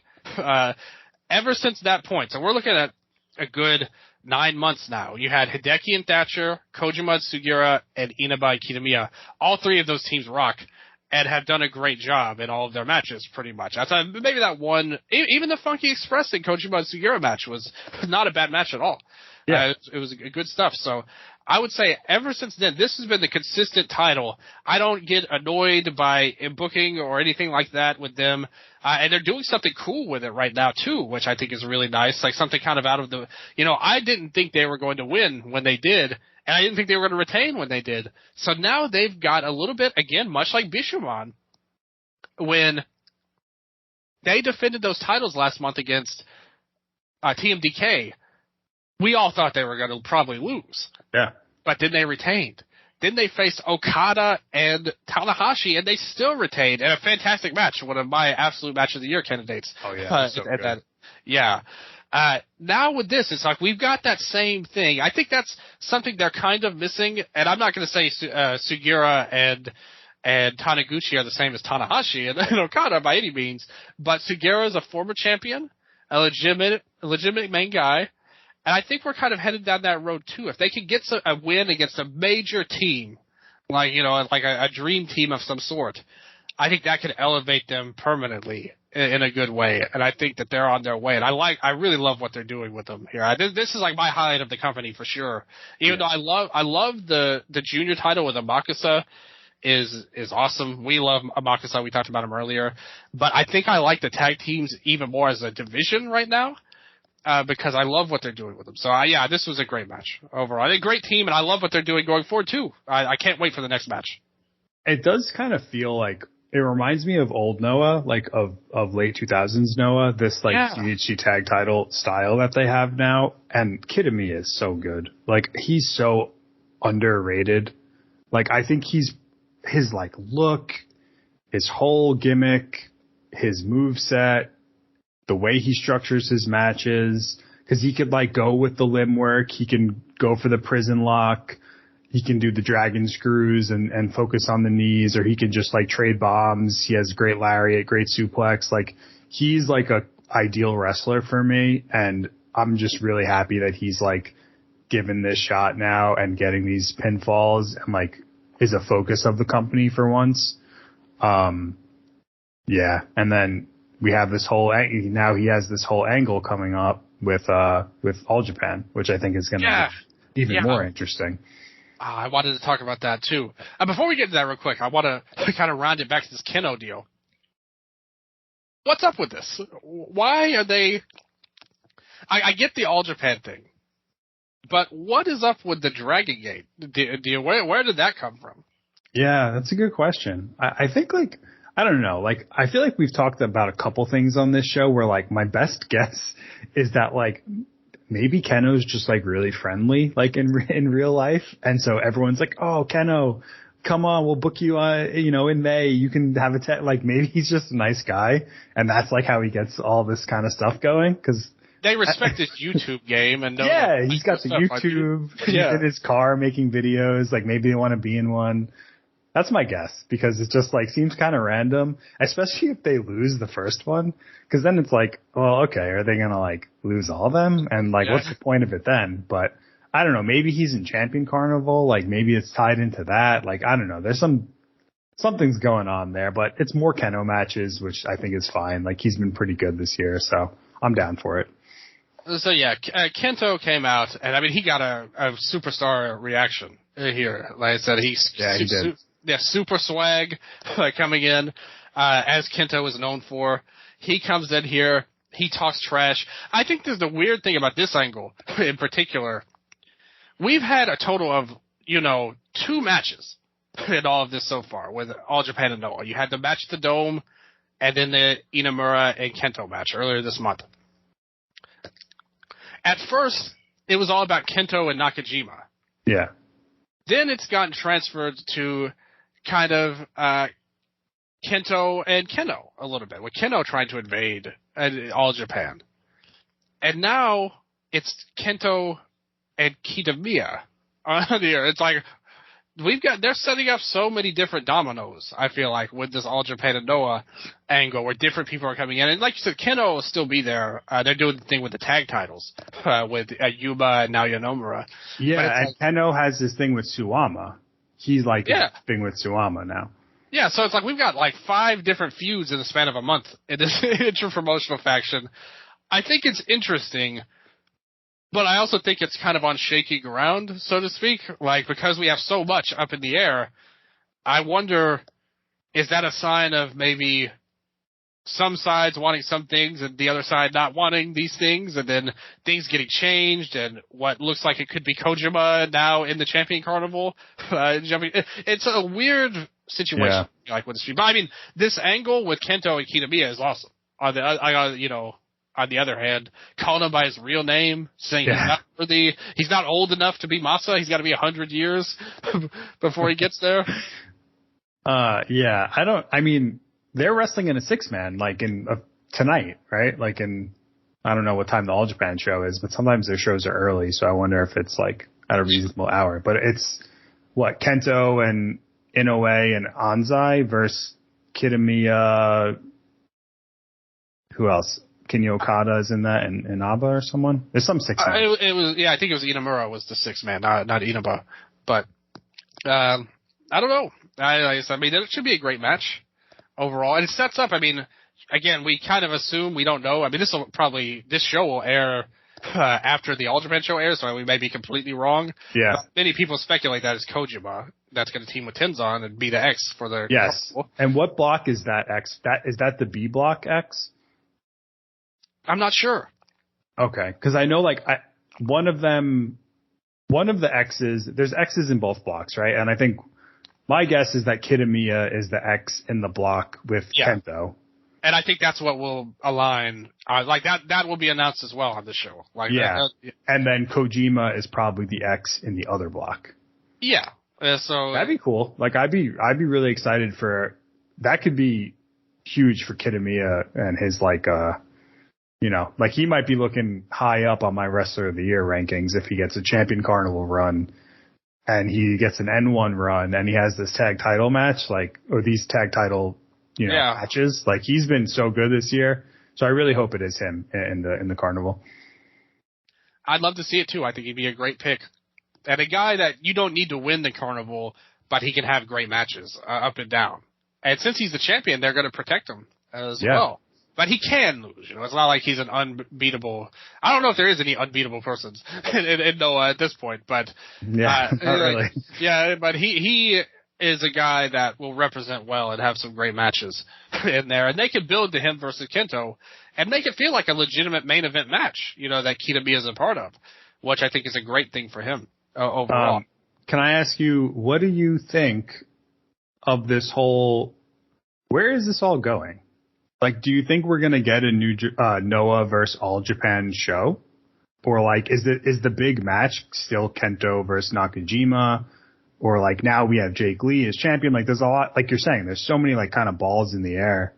What do what do you foresee as like the culmination of this? Do you think it's like an ongoing thing, or is there like a big blow off show or something? What would you like to see? Yeah, that's kind of where I was thinking, that it's so weird that all of these things are happening at once, or like in a very short period of time. It feels like things have pivoted from where we were a month ago in a pretty major way. And it just makes me think, I mean, we know that there's always going to be political turmoil when new companies work together. It's going to happen eventually no matter what. But we've seen recently that stuff helps companies, however. So I think that they're going to want to make this work. They're going to be very motivated to make it work. I think you've got a ton of great things with All Japan and Noah on paper because of the relationship with the 2000 split. You've got history to draw off of. And you've got a lot of emotion with Kento and Nakajima, obviously, as kind of the guys that the fans have really pitted against each other. And they had that moment in the Dome, which obviously everybody loved and talked about, but they shied away from that ever since. And with Nakajima challenging for the title, spoiler alert, in this company, I definitely think he's a back burner in any kind of All Japan deal for the time being, anyway. I think that this will lead to, here's how I take this, and I may be completely wrong. If somebody in Noah wants to tell me different, I'll listen. But this is just this is my read on things, okay? Maybe yours is different too. Feel free to explain. I think that the Champion Carnival is like a test run, so to speak. Like from the Dome to Champion Carnival, that's kind of the demo version of this relationship. And if all goes well, maybe we revisit this year, and we could lead to maybe an All Japan guy and in one as well. But I don't foresee this being a thing that dominates the companies, for the rest of the year, where it's like they're constantly feuding with each other. I think for the time being, the Champion Carnival will probably be the end of the line of this relationship. And then we'll call back to it later. And maybe after the N1, they can think of that. Because we also don't know how the New Japan relationship is going to work out as well. Because they have relationships with both Noah and All Japan as well. So who's to say? Maybe Noah and New Japan, there's a falling out somewhere along the line, and instead of doing the New Japan show, we have an All Japan and Noah show. Again, we don't know it's going to happen. That's just throwing stuff at the wall. But my speculation is, I feel like we're on kind of a test run right now, and we'll see where it goes after the Carnival. I think that's fair. I mean, I think what's interesting is that it's sort of wrestling in Japan right now in 2023 is sort of reminding me of some of the years of Japanese pro wrestling where I first really got into things. I want to say right. 2000, let's say 2007, 2000. When did you have Takayama and Suzuki and Sasaki? These guys that would kind of they could win Triple Crown, they could win GHC, they could win IWGP, they could be in Champion Carnival. I think I would love to see it get to that level. What if Kaito is in the Carnival? Or what if Kento gets a GHC heavyweight? I think you could really bust out some crazy stuff. The politics of that are always going to be the hurdle. But man, if they could work together and get something similar to that going, I think that could be so huge for them as the, secondary and tertiary companies in the country to really get some buzz going. If you had this crossover that's not just a 6-man tag, but crossover in your heavyweight title matches. I mean, we have it in All Japan right now with Nagata, but it's not the same because it's it feels a little. It feels like it's Nagata's the bottom ranked guy in New Japan. Yeah, it seems like kind of fan service to get New Japan fans interested. I would like to see something their major stars really interacting on a high level and not just in random multi-man tags. But I'm getting ahead of myself. Let's see we don't even know that it's Noah guys in the Carnival. It could easily be some random dude. So I'm not going to hold my breath, but I just think that I see a glimmer of potential for things to be really interesting over the next couple years, especially with this relationship and other relationships. but it's exciting regardless. So I'm definitely like, and it seems like All Japan's getting some juice out of it too. So I think that's good, good for them. And I think it's realistic to think that could happen, though. I don't think it's something, it's some pie in the sky type of deal to hope for that. I think it's very possible that Noah and All Japan have a more significant working relationship as time goes along. I do think that it'll take a little time maybe for it to get to that like a versus type of show, Noah versus All Japan. But I think I know somewhere Gerard DeTrolio's eyes just shot open and like he just jumped out of bed and fist pumped like randomly. He doesn't even know why, because I know he loves the idea of Kento coming in and beating Jake for the title and just ruining his life once again. And I think it would be very funny if that happened as well. So I don't know if that'll happen, but it would be very amusing if it did. I mean, Kento has a long history in Noah. Like I kind of knew that, but I didn't. I watched him and Nakajima versus Kanemaru and Kotaro Suzuki from like 2009, I think. And that match is crazy. And like Kento has such a long history with the company and with Nakajima and Kitamiya. Like, man, if you could get him in the mix with some serious like singles matches, I think that would be huge. And yeah, I mean, who knows? Like I said, I'm not going to like hold my breath and bank on this happening, but I think you're right. Like it seems like there's possibility, which is exciting. Is there a possibility of Stinger all getting fired and retiring? I don't think so. I think it's 0%. There is a strong possibility that this story never ends and it's going well, we for saw years and years. Yeah, we saw a new chapter. So yeah, we got a ton of comments on Twitter. I asked everybody. I didn't even say anything about Twitter, by the way. I didn't say anything about Stinger, by the way. I just want to point this out. All I said was, what did you guys think of the show? That's all I said. I didn't say nothing about Stinger or anything like that. But I just said, what did you guys think of the show with Jake Lee versus Kaito Kiyomiya? I specifically asked a different match, talking about the main event. All of the comments had some negative tones towards Stinger. And it warms my heart that my dislike of Stinger isn't just me going crazy or being a psychopath. Everyone, or a lot of people, maybe not everybody, but a lot of people can see that this is a blight upon humanity. This Stinger angle. Somebody even called him terrorist, which I don't think is possible, but they are bad.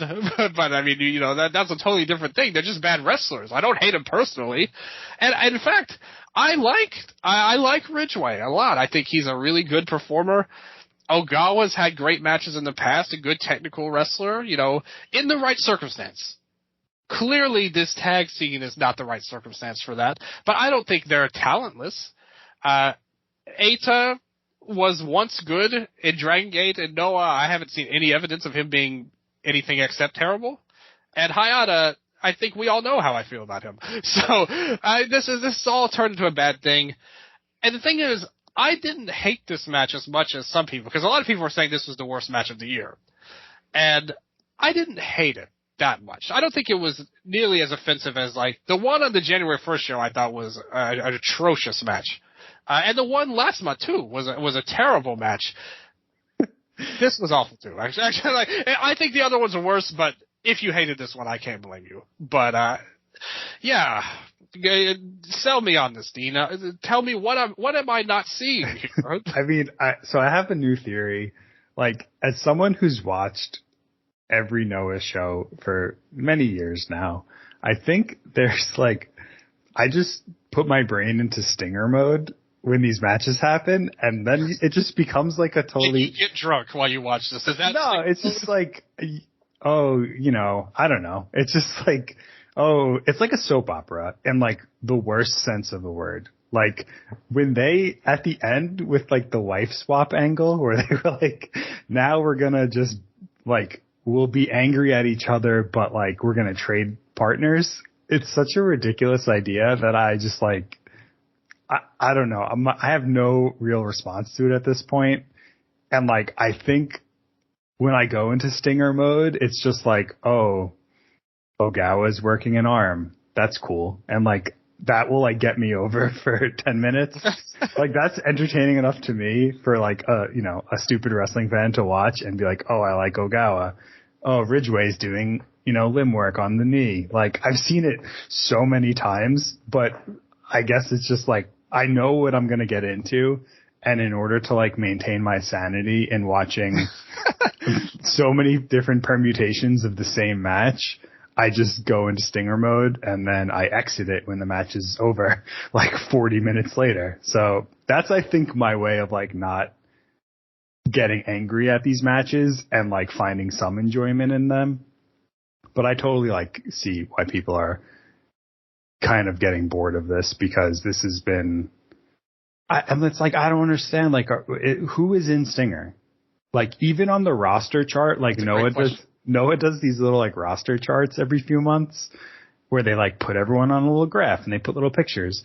They had Eita and Nosawa and Super Crazy like next to Stinger, but they were like a different color and it was like unaffiliated, but they were like sort of part of Stinger. And it's just like, it's so ridiculous that I do think you need to like just turn your brain off, turn parts of your brain off when you're watching this and just take a step back. And like, that's how I'm going to kind of think about it. Just like going into Stinger mode and finding some enjoyment. Like I thought Eita looked funny with his little headband bandage. Like those are the things that I use, or like I'll be looking at people in the crowd and like noticing stuff like that. Like there's just other strategies I'll implement to get through this, but we'll see. I mean, I'm hoping that Yohei and Tadasuke challenge instead, but we're probably not going to get that. We're probably going to get Ridgeway and Eita for a vacant title. Yeah, that's exactly what I was about to ask. Who are the champions here? I guess Eita and Ogawa are technically the champions, but who knows? What's so weird about this too is that apparently this is Ogawa's, like, this is his pet project. Like he books all this. Whether he books just the junior tag titles or like books the whole junior division, I'm not sure. But that's what I've heard. And so that's just like a really interesting idea to me, that one of the best wrestlers of all time is like, this is what he wants to do. Like this is his vision for pro wrestling. Ruining his legacy, I think here but that's the thing. It's like, okay, so Ogawa and Eita won this match. I watched it happen. I'm not making this up. Yes. With a figure 4 pinning combination. Yeah, it was like a technical move. I think it was Ridgeway that took it.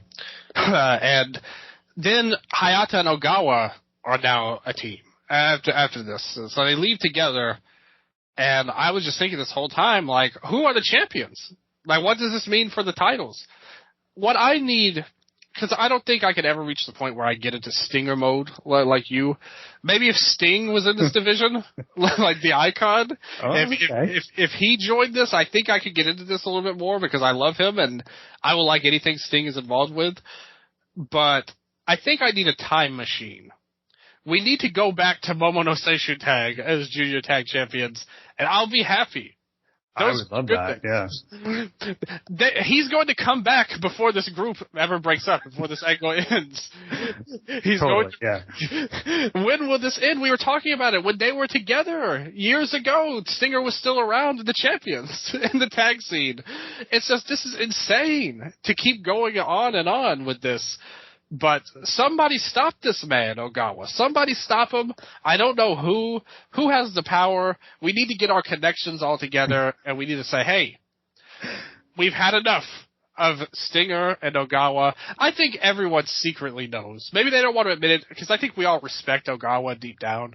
And we all like Ogawa. He's a very talented wrestler, always was. You know, a legend in the junior division in Noah. Been there since day one. Misawa was very close with him. A former world champion, even. Yeah.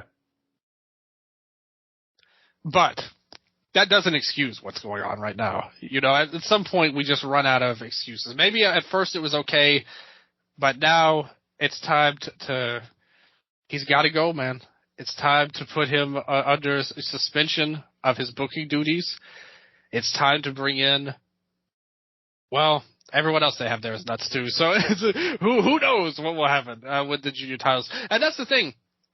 We're going to talk a lot of things too. Everyone's complaining about the main event booking.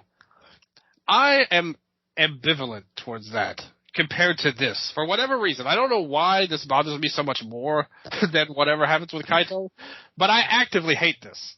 And with the main event, well, let's talk about it now. That's fair. Wait, can I have one more idea for you about what would you think if Ogawa had one more heavyweight run? Would you be interested in that? Are any of these other people involved? No, it's just him. This is okay. my idea. Like, great idea. Another run in the heavyweight division. Yeah, excellent idea. Get him away from Stinger. Yes, exactly. Get him out of those tags. Hey, his match with Kaito was a great match. Yeah. Especially the first one they had together. I mean, that was a great match, which makes this even more baffling because him and Ogawa him and Ridgeway are very talented. And Eita, if he could just get out of just neutral for 5 seconds, could actually be a good wrestler. And, Hayata, I mean, he's going to be there, unfortunately. Yeah. I want to see Ogawa in N1 one more time before he retires, but that's the last I'll say about Stinger. I would appreciate that, but like I said, these tag matches really are making me hate him, kind of. A guy that I always respected and liked very much. It's like, no, you suck, actually. Like that. Every time I watch it, there's a part in my mind that's like, these guys are good, and then there's this other voice that I'm watching that's like, no, this is awful. Stop it. Don't believe these lies that I'm telling myself. See, I think when you go Stinger mode, you don't believe the lies. You just watch the match and then. You do believe if you go Stinger mode. You lied to yourself, Dean, right now.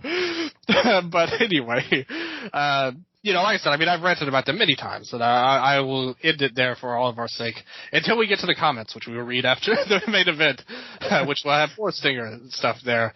But the main event, GHC heavyweight title, new champion, Jake Lee, beating Kaito Kiyomiya. 5th defense V5 is not coming to pass. Jake Lee, the new champion, the good-looking guy, he has now proven himself that he is the true leader of the faction, not Jack Morris, and he is now a world champion once again. The lineage of the Triple Crown and GHC Heavyweight Championship holders now has a new name, Jake Lee. What did you think of all this? What did you think of the match and the implications of all of this? So I think the match was good, but too long. I think Jake might have like a cardio issue. Like he looked pretty gassed near the end. I also think like that might just have been because he was in control for so much and like Kaito was working from underneath for like the entirety of the match, and that will be more taxing on you. Is it because of the chubby cheeks that he has? Because I don't know. As someone who has chubby cheeks himself, I may take offense to that if that's true. No. He's a good-looking guy. He's the leader of good-looking guys. Like I'm on board with that. But I think this match probably would have been better as 25 minutes instead of 35 minutes.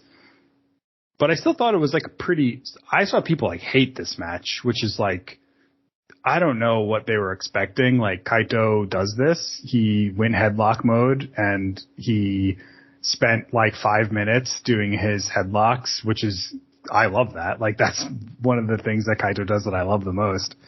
And then he got dumped on his head with the backdrop, and then he just basically got his ass kicked for most of the match. Had a cool, little attempt at a comeback and then got squashed. And for the match itself, I thought like it was very serviceable, like to like pretty good, like because it had a vibe of a big GHC heavyweight match. I think Jake is an interesting wrestler. I do think like it would have been much better if it was much shorter.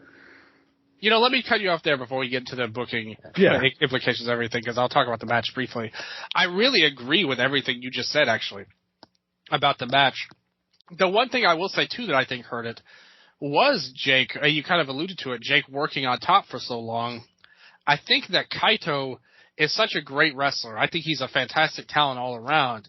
And, some people really rip on Jake. Even in All Japan, a lot of people were kind of hating on him by the end. Yeah. I'm not a fan of his gimmick at all. The heel shtick, the laughing, all that stuff. I was never into that. but I always saw him as a good worker, like a good wrestler, somebody who could get in the ring and put in some good work, quality stuff.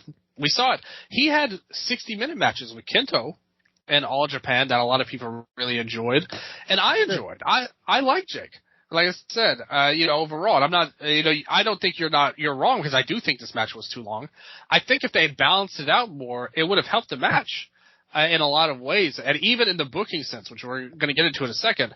I think it would have made a lot more sense for Kaito to really have a lot more in the match in terms of being on offense, just to help make him look a little bit better, which he desperately needed, in my opinion. And then we have this match where Jake's really in control for a lot of it, and it dragged. There's no nice way to say it. But yeah. I appreciated what they were going for in the early going. I agreed with that. I liked the little technical style they had. I thought it didn't really drag to me. It was really more the middle portions where I thought things kept going along too much. And obviously by the end, the ending wasn't super spectacular in my opinion, but it wasn't bad either. I think this was a solid match. Not terrible, but not great. I saw a lot of low ratings for it. I mean, it's got a 6.58 rating, which that's really low for a title match, like a world title match. Pretty much all of them in every company get high ratings because a lot of people voting are emotionally invested in them, Yeah. So they're going to like it a little bit more, no matter what. But for whatever reason, this match just didn't grab a lot of people. But I thought it was good for what it was, even though it went too long. I would have changed some things in the layout as well. But I don't think they performed poorly, if that makes sense. I thought they performed well. And I also don't think it was up to the Kaito standards of match either.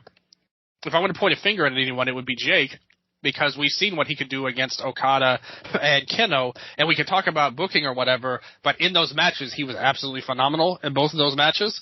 So, and here, I don't think he reached that level either, but I think that's more on Jake and really more on the layout of the match than anything. Yeah, that makes a lot of sense. There were a lot of just like Jake control segments where he would like do something and then just kind of plod around the ring for a little bit, like recovering. And I don't know if that's like a stylistic choice or if he's just like, I need a little breather, so I'm going to, kind of walk around a little bit and catch my breath. I think he looked gassed at the end, and I think that that's not good, but I don't know. I mean, Noah's style is pretty intense. Like, they do there's like some, serious bumps, and he hasn't done really anything of note this year. Like he had like one singles match in Noah before this, and it was like a 10-minute squash for Cinemura. So like maybe they just threw him into the deep end too fast.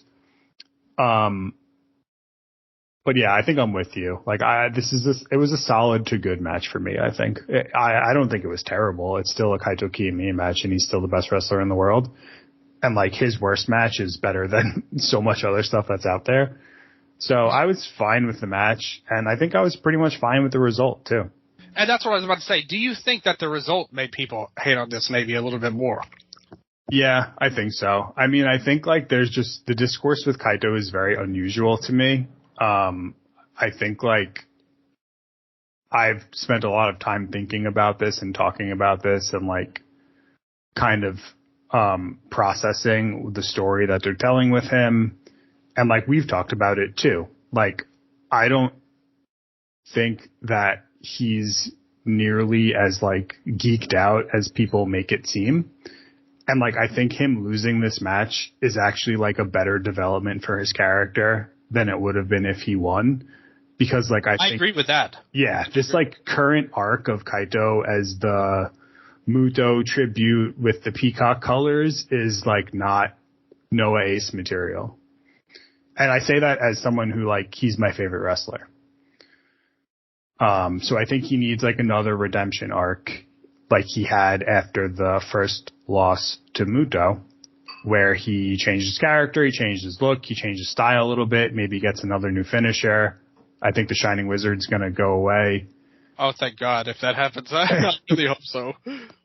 That would be my hope. I do, and you and I have had the same conversation that, like, I think we're in agreement that the true Kaito Kiyomiya is the Misawa influenced wrestler. And like, the more I think about it and the more I see him wrestle, I think like that is the true version of himself, which like might rub people the wrong way because it still is sort of a tribute act, but I think it's a tribute act that feels genuine and sincere and feels like his true identity. And so I think like it's going to loop back around to that. And I think like that's the next and hopefully like final sort of iteration of like this part of his career. And like people's response has been crazy. They're like, oh, he's got to jump to New Japan. Like he's getting like, it's just like such an overreaction. And he probably is going to win the N1 again and win the title back in January. So it's sort of like people have no patience with stories, especially like stories that are clearly supposed to be really long and like span over years of someone's character development. And so I'm very curious to see like what he does in the immediate future, because he's booked in like meaningless mid-card tags on this next tour. I'm very curious to see like how he looks in a month, like what they set him up with. Like, is he going to go on a losing streak? Is he going to change something? Is he going to wrestle different people? What's going to happen? And then I think like by the summer, he'll be heating up again. And maybe we see a new Kaito come N1 2023. And then who knows what that looks like. Maybe this is, another change in his character. And it's just an interesting story. And I think like I'm perfectly fine with this like decision. And I think there'll be some interesting stuff to happen both with Jake and with Kaito, over the next few months. The thing is, I think that's interesting because what you said is literally what happened last year, where he had a new Kaito heading around N1, and then he won the N1 and then won the title, and it was supposed to be this big run, and now we're doing, according to this idea, the exact same thing again here, which I think that's not interesting to me, actually. And I think that's my main problem with all of this. And here's the thing, I get where you're coming from, that maybe people are overdramatic sometimes, but when you saw that Okada match and he pulled him up after 3, you didn't think that made him look like a geek? No, I think like it depends on what we're talking about. Like, did it make him look like he wasn't on Okada's level? Yes. But my interpretation of that as like part of his story arc I don't like have a negative feeling about that. Like, it just makes me want to root for him more. And I think that like that's something that people don't really like give as much credence to, because like if you watch the video packages, they show this as this transformational moment for him. It's not like it's something that they're like trying to hide or are embarrassed about. Like, I think part of his story is growing through these losses and like having these very sort of like insurmountable challenges. And he's only 26. Like, I don't know how interesting it would be if you have your 26-year-old run through all of this and never lose these big matches. Because then, like, what do you do when he's 28? Okada's 33, I think, 34. Yeah. He's in an absolute zenith of his career. He's got the Inoki power. He's got this new badass energy. Like, he geeked out Shota and Ren on that tag just like a couple of weeks ago. Like, New Japan's geeking out their own guys to Okada because Okada is on a totally another tier than any other wrestler in Japan right now. And so, like, for me, I don't see it as like, I understand why people think it's like bad booking, but I think that there's room to sell it as like don't you want to see the hero like make his triumphant comeback? And that's like, it's like a Rocky movie. It's like, how bad can you how bad can you make his circumstances for him to like overcome something and have a story? And like that resonates with me, and I think that that's like interesting. Okay. But I see like why people would think that that's stupid, but it just doesn't bother me as much because it's like, I don't think there's many, and the other angle is always like, oh, well, like people are going to not want to watch Noah. Like, I can't imagine the mindset of the person that, like, let's say they've never seen a Noah show before and they watch that match, they watch Kaito versus Okada, and they see Kaito and they see him lose, I don't think there's many people that are like, oh, he lost this fake match.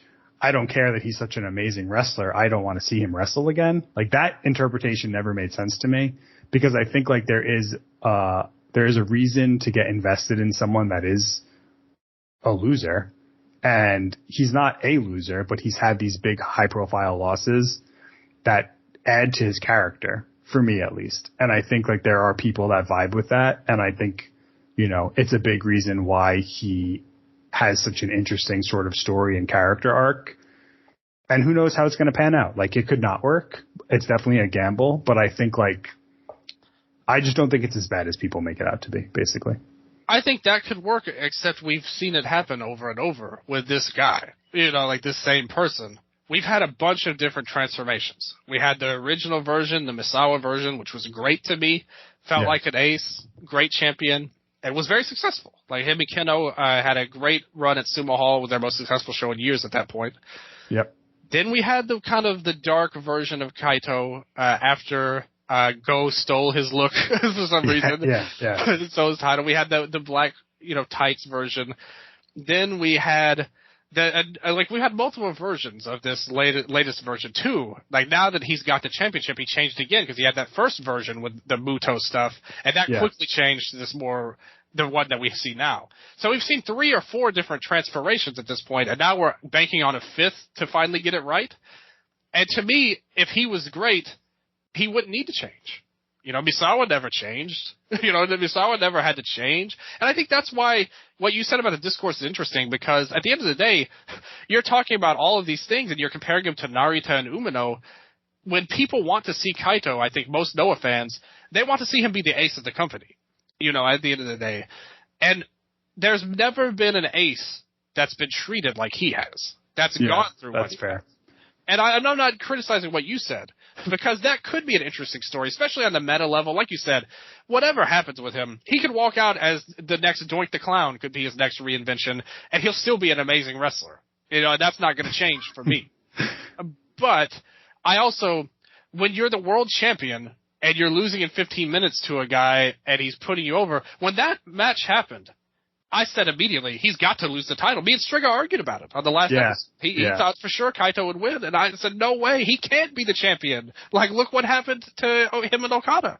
Yeah. And it's just a bad look overall. And my take on that is, maybe I'm too cynical, and maybe we'll all be, you know, you'll be proven right at the end.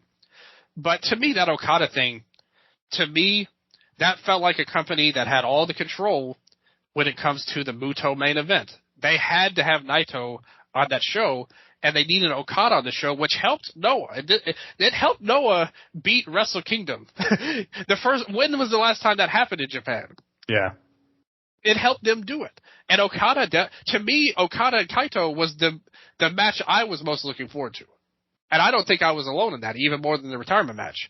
Obviously, I mean, the retirement match was an amazing spectacle, you know, when it comes to the emotions and all of that. But you remember the kick angle with Kaito Okada? Oh, yeah. That had everybody talking on Japanese Twitter, English-speaking Twitter. Yeah. That was an amazing moment. And I said at the time, if you remember, that I really think that the best way I really thought that they shot their load too early on the Kaito and Okada deal. I wish that they had a match where Kaito had scored a big win, not over Okada, but over a main guy, you know, an upper mid-card type of guy, even if it was just a Tanahashi. Yeah. I think that would mean something for him, and then build him up to Okada, and you could have had a real match. But that, to me, felt like New Japan had a little bit, you know, some dick swinging action was enacted on that show. Where, hey, what are you gonna do if you don't put Okada over super strong? Well, Naito's not gonna be there, and then what are you gonna do? You know, it's like they really had no choice but to go along with New Japan's. And I know how New Japan politics as well, so I can pulling a move like. I mean, but why wouldn't they? I think, like, couldn't they just book a tag in that spot and have Okada murk, like, Inamura or something? But they wanted to murk Kaito. Who? New Japan? Yeah. I don't know. They embarrassed Noah on that show. I mean, because the champion, and that's why I said he can't be the champion. But you have an embarrassment as a champion right now. He can't be the champion. It had to be Jake. No, I agree, but Noah didn't need them to sell out this show. Like, I think we were in agreement this was going to sell out. The Muto retirement would have sold out without any New Japan talent. But what could the other match have been if not Naito? I mean, you could have done we talked about this, like a Legend 6-man tag or something. That would fly at the Dome.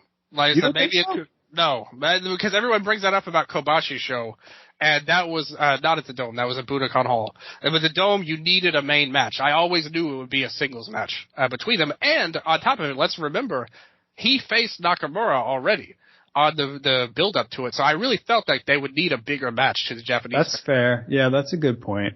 I don't know. But then, like, so let's say you don't, right? Let's say you book a 6-man tag with, like, Fujinami and all those dudes. Yeah. Like, are you really selling that many less tickets? I don't think you beat Wrestle Kingdom with that. Yeah, but still, that's like 25,000 versus 30. Like, I just don't know if, like, I think a lot of the Kaito discourse, like, comes to a conclusion that is, like, the assumption is that the Noah office is just like, we don't care. Like, yeah, make him look like a geek. Like, this guy sucks. But, like, I don't know about that.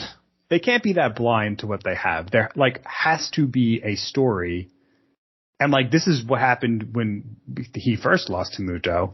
Right. When I was like, no, there is, like, a point to this. Like, he'll go through something. And then he got the win over Muto. It wasn't a dominant win, or it wasn't how people imagined it. It still was a big deal. It was a top match of the year candidate in basically every poll in Japan. And I think it helped him in the long run. But I was going to ask you about that. Do you think it really did? Because I think actually You think it didn't? No. I think it's actually hurt him. I think this Muto cosplay has made him look way worse. Like, I don't think he looks good at all. And you just said that he's going to throw all of this away and change to something completely different. Yeah. No, I think he is. But I think, like, to his general drawing ability and his, like, presence in the mind of Japanese wrestling fans, being associated with Keiji Muto was a huge plus. And having that win, however, kind of janky as it was, he got a win over Muto and was in Tokyo sports and was on the minds of people. And, like, I don't think that can be downplayed because of how big Keiji Muto was. Yeah. Like, he's one of the only pro wrestlers that, like, the average person on the street in Japan would know. There's, like, 3 names. It's, like, Muto, Kensuke Sasaki, Riki Choshu. Well, Inoki would be number 1, obviously. Well, I think, like, with younger people, like, they don't know as much about Inoki, but maybe. They're up there. But that's what I'm saying, right? Like, I think that helped him because it's Kaito Kiyomiya. Noah was in, in I just a bad spot, and I understand what you're saying with that, but on the other hand, we also have yet to see any actual evidence of this helping him with any kind of drawing perspective. Well, he drew 2,500 to his defense versus Jack Morris, which is, there's no, that's more than a lot of other companies could do, I think. That's right. Noah, and I think that's the thing. That's another thing. I do think the discourse on Noah is a little too negative overall.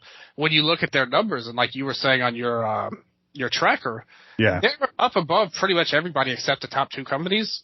So I think that they deserve a little more credit than they get sometimes. But a lot of his stories so far. So he beat Muto. Like you said, I think the win was fine. Like, ultimately, I mean, we can nitpick, say Muto didn't stay in the ring long enough. Yeah. Like, that was cool. And then he got the win over Hideki, which that also did do a good number, and I was really impressed with that match, which is Hideki's, obviously. The first thing we saw after he won the title was him getting beer poured on his head, right? That's Vegeta, Yeah, and then the Thatcher defense, which I thought that was a great match, and I know you did too. But the Korakuen was pretty down. They still couldn't get over that hump, even with all the titles behind him. I think he was in a big tough spot. His next story was him not being in the main event of the Muto and Nakamura show. I think that's a tough look for him. I think that they haven't. I don't know. I mean, I want to be invested in this man, but we're talking about the best case scenario is him doing the exact same thing he's done 3 or 4 times before. And I don't know if I want to go on this ride again for it to end the same way. I think that they have a long way to go with him. Like, I'll put it that way. I'm not like, I think his talent for me personally as a fan is so high that I'm I'm going to be into him no matter what he does, just as a wrestler. But if I'm looking at wins and losses, or like, that kayfabe type of fan, it's hard for me to really rally behind him. I mean, with him, it's like Noah seems like the NFL team that trades up to number one, and then you hear about him wanting to trade down again. I mean, only the biggest idiotic bullcrap team in the NFL would ever think of doing something like that. And that's the vibes I get from this. It's like Kiyomiya is a number one pick in the pro res draft, in my opinion, talent wise. And now you've traded back down. I feel like, and then you got him back up a little bit. You trade him back down. You got him back up again. It's like, I think if that happens, let me ask you this then. When is the point where it becomes too much for you then as a fan and, as somebody who's appreciated the story, what it was? When is that point, in my opinion? Let's say they do what you said and he wins the title again in January. And then a few months later, he gets geeked out, quote unquote, and then something happens and then he loses the title. At what point do you even say, all right, maybe they could have done this better? Well, I will say, like, I'm definitely not saying they've done it perfectly. Like, I think there have been missteps, and there were so many opportunities to do things in a better way than they did. My main argument is that, like, I don't think it hurt him versus, like, him not being involved with Muto at all, or him not getting the Okada match. Like, I think the gains outweighed the losses in these circumstances because he just has this, like, he just through sheer willpower got a singles match with Okada, which is insane considering where he was in 2019 and how young he is, To be fair, I also think the build-up also hurt Kaito because the whole deal was Okada saying, I don't want to wrestle this geek. He's not on my level. But I think... And then he proved that he was a geek and not on his level in the match. Yeah, I mean, that's fair. But I also think, like, I don't think that's incorrect. That's the problem. That's the problem. Yeah. I guess just, like, as a fan of a company that is it's so far behind New Japan, and maybe I'm just, like, cynical because, like, looking at the numbers and, like, I still watch tons of New Japan. Like, they are the big leagues. And, like, I do understand your argument, like, hey, maybe let's pretend that we are on this level. But, like, the reality is that he's not, especially to this version of Okada. Like, right now, this absolute peak level Okada. Let me ask you this. All of that stuff you said about Kaito, because I think there's some validity to what you're saying. I'm not saying you're, like, way off the mark. I do think I'm probably a little harder on it than you, and I definitely think that Okada, was a big step back, in my opinion. But yeah, that's fair. It's totally fair. Like, I totally understand the critique. I don't want to seem like I'm dismissing it. No, you're not at all. I don't want to seem like I'm dismissing you either, or anything like that, because I understand where you're coming from. But let me ask you this. And this is, I think, the ultimate thing where, because I've always compared these two particular wrestlers. Who would you say, and you mentioned the eyes of the fans and everything about it, who would you say is a bigger star, Kaito or Kento? That's hard. I mean, I don't think just numbers wise, like, I mean, my understanding of, like, how a lot of fans view wrestling in Japan is, like, really, it's just my opinion, and it's, like, informed from talking to people, and, like, I could be totally wrong, but it seems like a lot of people, like, associate more with the brand of the promotion than, like, an individual. Like, there are fans of Big Japan that go to Big Japan shows, and it's like... I agree with you on that. They like Sekimoto, but then Sekimoto's not there anymore as much, and now it's Okabayashi, and, like, they go through, but they're loyal to the brand. And so, like, I don't think there's any way Kento Miyahara draws 2,500 fans to a Jack Morris level title match. Well, that is true, but in the Dome, he got a huge reaction. Yeah, no, I think he has a lot of fans, and I think All Japan has built him into a figure that is more on the level of an Okada than Kaito is now. Yeah. Like, it would be crazy for me to argue against that. But I think when it comes to, like, just raw drawing power, like, Noah is ahead of All Japan in that regard. Oh, that's unquestionably true. Yeah, so, like, and that ties into, right, like, who is a bigger draw? Is it Noah's top guy or is it All Japan's top guy? Who looks more like an ace? It's definitely Kento. Like, he's a dominant figure and has been for years. And I think he has. Yeah. I've always said that Kaito's a better wrestler. Sorry to cut you off, but I've always said Kaito's a better wrestler than Kento. Oh yeah, I think so. Yeah, I'm not the biggest Kento fan, but I do think he's. I've liked his stuff this year. Yeah, did you like the Nagata match? Because I thought he actually worked a little different in that match than he normally does. I actually like that better than the Takuya Nomura match. I'm in agreement with you. I like, my critique of him is he's a little formulaic, and I thought Nagata kind of broke him out of that, which was cool. Yeah, totally. And Okada was very formulaic for so many years, in my opinion. So I really think Kaito's like the best worker of all of the aces. But I also think it's fair to say Kento has something inside of him that Kaito doesn't have yet. Yes. He's very charismatic. I saw someone on Discord said that they had been to an All Japan show and Kento was like cutting his promo at the end, and like he was just so captivated. And he was like, Kento could become a cult leader. He's so charismatic. I think that was Andrew. So shout out Andrew for that anecdote. It was very funny. Like Kento has this like natural magnetism that is very obvious, that like there's not many people in Japan, period, that have that sort of vibe and have that energy to them. So like, I think he is a bigger star in that sense. Like if they're just like put these guys in a ring, who looks more like an ace? It's Kento, as much as that pains me to admit. But I think that Kaito is a bigger deal because of his recognition with Muto and Okada and where Noah is right now. Do you think Kaito can get that though? Like what Kento has at this point? That's a good question. Like I don't know if that is. I actually think he can, even despite all of this and all my criticisms. Yeah. I think if they flipped a switch, it was like, all right, enough goofing around. Like we have to make this guy the ace. Like, for real now, pretty much. Like, give him that transformation you mentioned. Like, okay, this is your final form. We're going to put everything we can into this. If they did that, and they gave him a good run, and a true ace run, the likes of which has been repeated many, many times over the years of different people, to mostly success. Like, you know, when they pick guys like that, that's how you get legends, like your Inokis, your Mutos, your Misawas, and all of that. And I think that's a problem with Noah in general, because I don't think they've ever actually had a true ace since the Kobashi days. You know, like that level of Okada-esque legend. And they've never replicated before Kaito even got here. I mean, you've had great champions. I love Kenta's main event run as heavyweight. That was great. But I don't think he was that level, that like, you know, company revolves around him the way Okada is with New Japan now, where it's like he is that dude. I don't think they've ever had that since Kobashi. I think Shiozaki for 2020, like there was a time period where I think it was all about, you know, Go was saying I am Noah. Oh yeah, that's true. Yeah, you're right. But it was brief. It was brief, maybe a year and a half.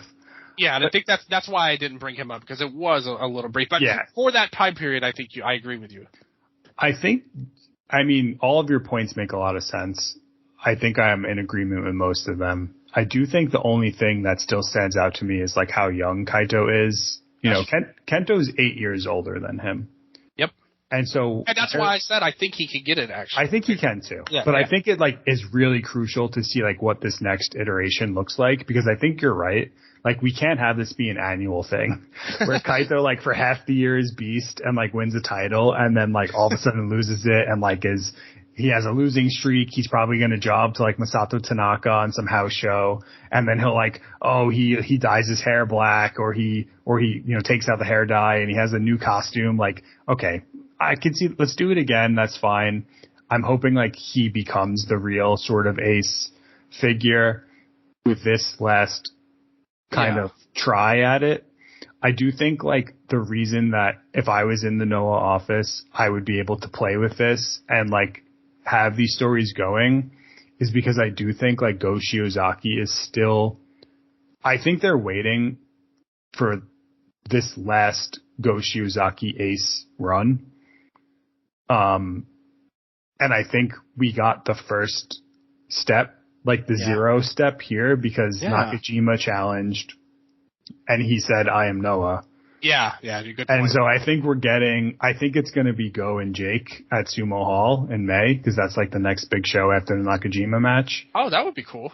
That's my guess. And I think that this, like if I'm fantasy booking the whole thing, right, and it's pure fantasy booking, like we get Go and Kaito at Budokan 2024, and that's like the passing the torch. That's the passing of the torch. The official Budokan main event. Kaito's in the spot. Does he get his gear back? He comes out with green tights. He's doing the Misawa bit. Like that's how I book it. Yeah, that's when the ace ship is handed from Shiozaki to Kiyomiya. 2024, Kaito goes on a beast run. Everyone's happy. Go has to forfeit the green and the robe and all that. It must go back to its rightful owner. Yeah, Go can then do a Kobashi black and purple orange deal. Yeah. Let's do that. That's how I do it. Will they do it? Almost definitely no. But we'll see. Who knows what's going to happen. But that's like how my brain works when it comes to this sort of story. I love how we had this long conversation about Kaito, and we barely even talked about the champion right now. I mean, it seems transitional. Like, I don't think it's... I don't know. Do you think he's going to stick around? I don't know, because he's so weird when it comes to New Japan. Like, he's always talking about them and wanting to go there, it seems like. And now it seems like he's on the Noah train, because he's like, I think the Noah wrestling's better. And then that last interview I saw he did. And I was like, hey, wait a minute. Just a couple of months ago, you said you wanted to go to New Japan again. Yeah, it's weird. So yeah, I don't know. I don't know what his deal is, but I said it at the start of all of this, tangent we went on. I like Jake. Maybe I'm a loner on this one. I actually think he's a good wrestler. I don't hate that they put the title on him or anything like that. Because, like I said, a lot of people were so angry about this, and I was just like, I personally thought they had to make this move for the reasons I said about the Okada match before. Yeah, I agree. So I expected it, and I think they had a decent match. Like I said, it wasn't as great as it could have been, but I still like him as a wrestler, and I think him and Nakajima actually match up really well together. And they're going to have a really cool match, in my opinion. Maybe I'll be stupid, and you'll come back on here and you'll be like, what were you talking about? No, I think that you're right on. I think that's totally... He needs someone that's going to, hit him hard. I think that is the key to a good Jake Lee match. And I think Nakajima is a really good candidate for that. Yeah, totally. But I really appreciate those thoughts, and I appreciate you saying something different as well. There are a lot of people. What you said was not wrong at all. I thought you made some good points, to be honest. So thank you for letting our listeners know that.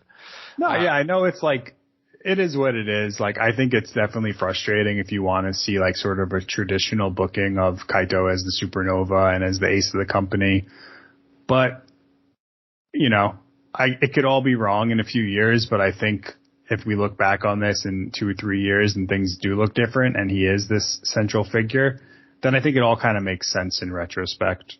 Your age point is good though. He's still very young overall. Yeah. So hopefully we see some good stuff. But I do think too there's such a thing as age, and then there's age in your viewing mind. So, he's been around for years now. Yeah, this is true. And I think that's actually more important than age. Hideki's older, but he's still fresh, kind of, in our minds because he doesn't wrestle as much. I'm trying to get Hideki to win the title, to be honest. I don't care about the deal. Yeah. I just want Hideki to win. I think, he would win national gold, but, Noah doesn't seem to want to give the main title to freelancers. Although I don't know if Jake is signed yet. I wouldn't be surprised if they announced that he signed a contract in the next month or so, because that's what they did with Muto and Fujita. They signed them after they won the gold. So we'll see. But anything to get more Hideki singles matches is gonna get my cosign. Yeah. And a lot of people had some fun comments on Twitter. I'll read some of those since you took the time to send them in. Nick Awad, 92, great year, 92 was. One step closer to GHC heavyweight champion Kento Miyahara, so we kind of addressed that earlier. Yeah. That's pretty humorous if that happens, but I don't know if that's the plan. But I actually think that would be kind of cool just because then that would totally solidify them having a working relationship, All Japan and Noah. Yeah. Resident of Evil at J_Driller. He's a joke-ass booking is what I think on there, so not a big fan of that. Ashutosh, my good friend, I love that guy. He says, bad, horrible, Stinger are terrorists, everything sucks, there's no point of life. So Noah is ruining people's lives, is what it'll do that. Maybe a little dramatic overall. Raleigh Sun Mason says wrong man won. I think, like I said, if things had worked out differently, if the Okada match had been a little bit more 50-50, I'd agree. But with what they did, I think they had to take the title, in my opinion. Chris L., he says, a long-time listener, thank you, Chris, for sending a comment. He said, thought the match was quite good, and I'm happy to be enjoying Jake Lee again after really not enjoying him at the end of his time in All Japan. It's just a real shame that has to come at a time where I really don't know how many times this could happen to Kiyomiya, and what now for him and Okada? That's something we kind of danced around. Do you think there's an end game with Okada, like he finally gets that big win? I would hope so. I mean, I think it's possible, depending on how these relationships work out. They did a similar thing with Marufuji in 2016. If you put Kaito in the G1, he does okay. He beats Okada in the G1, and then he jobs again in a title match. I don't know. Everyone comes out looking fine after that, you know? Yeah, I think that would definitely help a lot if that happened. Yeah. I could see it. I mean, like I said, they did that exact thing with Marufuji in 2016. Just kind of reversed because he beat Okada first and then lost to But I would hope that that's in the cards. But you never know. I wish that they just give him a win over somebody, even if it's not over Okada. Just let him show that he's at least on the level. You know, like at least be on his level. You know, if you don't want him to beat Okada, just let him look on his level. That's all I ask. And have him beat Tanahashi or somebody like that. Even though I love Tanahashi, but still. Finding Zemo says, boring match structures. Junior Tag was one of the worst matches this year. I love the Stinger hatred of our listeners. Main was just nothing. Never got out of second gear. Only the tag title match was very good. But don't forget about Sugiura and Taniguchi. That was my match, man, on there. But I like the main event well enough. But I can understand why people thought it was kind of... I think this match will be forgotten, to be honest. I think the Kaito and Kendo match was a lot better, I would say. I think actually even the Kaito and Jack match was even better, a little bit. Yeah. Bender is great, which I too totally agree, huge Bender fan. If Bender bending Rodriguez, he says, if Stinger sucked any harder, the broadcast would be pulled back into my computer. Excellent work. Spoken like Bender would say. That said, the rest of the show was decent. I'm willing to give good-looking guys a chance, but I hate that at the expense of Kaito. Like I said, I really blame the Okada stuff more than Lee overall. Like you said, I kind of get the same vibe you do, that's more of a transitional thing. I don't think that he's suddenly going to become the ace of Noah. Yeah. He's going to have 2 title matches, and then who knows? Yeah. He's going to be in the G1 after that. He wished he could be anyway. They don't want him there. At BloodRaiser8 says, Frank says, it was just okay. So what's the plan for the Noah experts? Get the strap off Kaito so he can do some jobs in G1? Why go to Lee? That's the thing. If he were in the G1, kind of what you said, I think he's the kind of guy that doesn't really need to make the finals. I think if he beat Okada, even if he lost some other matches, it wouldn't hurt him. Yeah, I mean, he lost to Jack Morris and Kitamiya in 2022. Yeah. He overall, like, this is another thing that I think, like, gets people might have misconceptions about. Like, his singles record win-loss wise is, like, on par with any star in the country. Like, he does not lose a lot. Like, just to be clear, like, he wins the vast majority of his singles matches. He beat everyone in Noah. He beat Funaki. He beat Kojima. He beat Muto. He's beaten everyone. But if he does a G1 and it's like a 6-person block thing like last year, or was it 7 people per block? Whatever it was. It was like smaller. Yeah. You know, maybe he beats Okada and then you can have him drop a match to like, I don't know, Tamatonga or something. No one's really going to care. It's a G1. It's a G1. Everyone loses. Okada lost to Jonah last year. You could lose to someone random in the G1 and you'll be fine. Hey, first of all, I like that Jonah and Okada match, actually. And it was good, yeah. Yeah, and I do like Tamatonga, actually. I don't want to hate on him overall. Yeah, I'm just saying, you know, he could drop a couple losses and then set up that as the whatever they do in October now. It used to be King of Pro Wrestling. I don't know if they're changing the names of all those shows. Yeah. We never figured that out, why they did that. But Janice says Stinger is fun.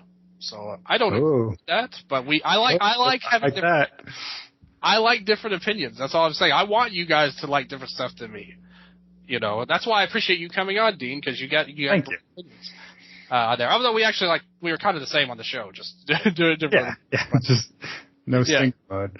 Yeah, the stinger is the one thing that will divide us all. But the life of your D&H, he says, I can't understand this, ellipsis. Why Jake effing Lee, ellipsis. I hate this. So, yikes. Yeah, not a fan of Jake. But the thing is, I know a lot of people he's the only guy that gets made fun of more than Kaito on the English speaking Japanese wrestling Twitter, and I like both of them. So I will not give up on Jake. And finally, Fritz says bad. So he's a man of few words, but impactful ones, nonetheless. But regardless of that, I think that the show itself was pretty good, actually. Like I said, the main event's what everybody's going to point to. And I really think, and I actually agree with the booking. I really don't hate this particular moment. It's all of the other stuff that I maybe disagree with. But this particular moment, I don't disagree with. And I think that soured some people's taste on the show. But I think if you watch the Sugiura and the Taniguchi match, you watch the tag titles match especially, those two matches, I think, as the tag title match, I think anybody could like any wrestling fan. And I think if you're the kind of fan like me and you like Sugiura style, that and Taniguchi will be great. And go back to the couple weeks ago and watch the Makusa and Hiroki match and the Harada and Kotage match.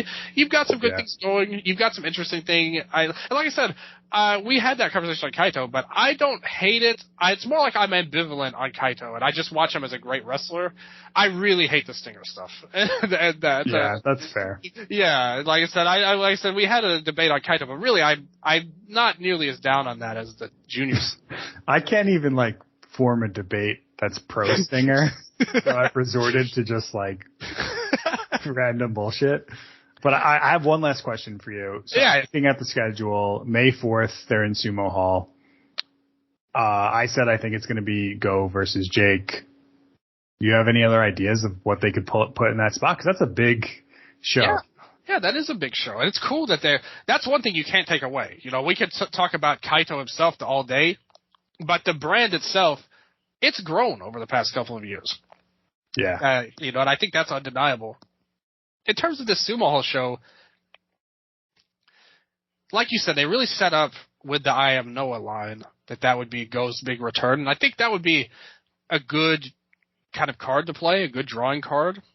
I don't know. Did they ever wrestle in All Japan? Because Jake. That's a good question.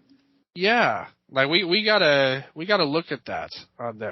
I'm gonna type it in right now. Yeah, wonderful website called CageRef.net. Do you think there is any chance that Nakajima wins, and they do Nakajima versus Go again? Oh, that would be a stunner, but in a way, I think everybody would be really. I think if that happened, no singles matches between Go and Jima. Yeah, they teamed together twice in June 2015. Yeah, that was right before Go left, a couple of months before he left All Japan. But yeah, I think if they did that, Nakajima winning the title, any negative thoughts on Kaito would kind of go away because I think people would be so hyped for Nakajima, especially among the English speaking fans. The Japanese fans, they have their own style, and I know in a little bit it's pretty good, maybe even better than average, but I don't claim to know it nearly as well as the English side. Over there, and like I said, we both have our sources over there and talk to people, but it's different living there. I always say, and that's how I feel anyway. Maybe I'm pinpoint accurate secretly, but I don't think I am overall. But I think that the English speaking side would be super hype over Nakajima. That would feel like a kick in the pants and a fresh start. I think it's hard because he's a guy that had a little bit of a run in the Dome, where he was the centerpiece of him versus Kento. Yeah. So I think that was his hottest he's been in months. He really wasn't doing anything. And what did he do on the January 1st show? He was an undercard tag, right? Yeah, he did nothing. Yeah, he was in just a multi-man. He lost to Shingo in the New Japan Noah show, and then his big win is beating Okada, basically, Kenya Okada. Yeah, he's done really nothing this year, but they've definitely leaned into this whole flash knockout power thing for him. They haven't shied away from it. Yeah, it is, and I think it could you could work that then. You could have an angle where he knocks out Jake Lee. It doesn't actually shoots on Jake. Doesn't shoot and break his jaw, but can you work that he did that. Jake looks protected to an extent. Oh, I love this idea. This reminds me of Akira Maeda. Right? Yeah. The only thing is, and I've done some, really stupid analysis of the numbers. Nakajima's drawing record as champion is particularly bad. And a lot of people will point to context around it. His first reign was right after the Suzuki-gun stuff. Yeah. And so they were really down low. But even his numbers over the pandemic for not only matches where he was champion, but matches where he was the challenger, he's on the low end of the spectrum with Fujita and nowhere near people like Go and Muto and Kaito. So who knows? But yeah, the first reign, I remember that reign well. It was so weird because he had a great look when he was younger, very unique, and then he became champion. It's the next show he comes out, cut his hair, black tights, black boots, black and silver, change his theme music. It's you turned this guy to the most generic dude as champion. So I really hated that, but that's a good point as well. Maybe that has something to do with it. I don't know. But my gut says I love your idea of him fake shooting on Jake to win the title, like a ref stoppage finish. I would like it. And then him versus Go at Sumo Hall. Yeah, and you could even build up to Jake coming back, take a month off and then, come back later and you could have a big match for that. Or, even if it's not for the title, you could have Jake get revenge and Go. I love your idea of Go coming back to challenge at Sumo. I think that's going to happen. I like your idea. I think Jake's going to win, but your idea is so good. I hope they do it. Thank you, but I just can't think of anything else they can put in a big building right now. Because Kaito's out. He's not going to get back in the title mix. Yeah. Keno already got a shot, and he's doing this tag stuff. Yeah. They don't really have anyone else to cycle into that spot. We talked about Marufuji. He's going through the motions. He looks completely checked out. I think, and, we've heard nothing about Shiozaki. And then Nakajima says, I am Noah. And so that just raised my antenna a bit. And I can't wait for him to come back. And I hope it is in early May. That'd be really cool. Absolutely. I really agree with that. And as always, I really appreciated you coming on. I had a ton of fun talking over 2 hours about Noah. Yeah, me too. Love giving Noah some shine on the show. Like I said, next week, Strigga will be back on the show. We'll be talking about all sorts of stuff. We'll ask him if he listens to this show. He might not have time for it, but I'll ask him about it anyway. We'll get his opinions on at least the main title. And we'll talk about the All Japan, the New Japan, and all of that stuff in the future. Check out our Patreon, patreon.com/Eastern Lariat. And me and Dean have done a bunch of Noah shows on there, too. I always love having him on there. But I've done shows about a lot of stuff. Recently, we did a show. I've been covering all of the New Japan Cup shows on the $5 tier.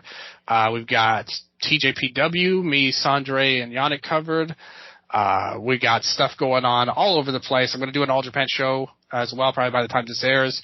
So we're getting a lot of stuff on there. That $5 tier, the big Hosh tier, is where you want to go, to be honest. And very happy to be on the Cage Match Network as well. Like I said, it took a ton of effort and time to get on here, but thank you to all the new listeners because we got a ton on the last episode.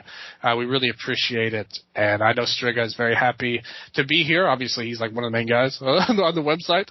But besides all that, I post all the links to everything anyway. But just for funsies, Dean, what do you want to say to close the show? You got any advertisements, or do you just want to say something to everybody? Or do both. Either one's fine.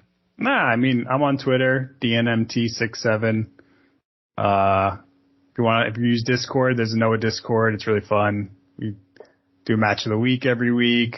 Mark Pickering's on there. Shout out Mark. You can have some banter.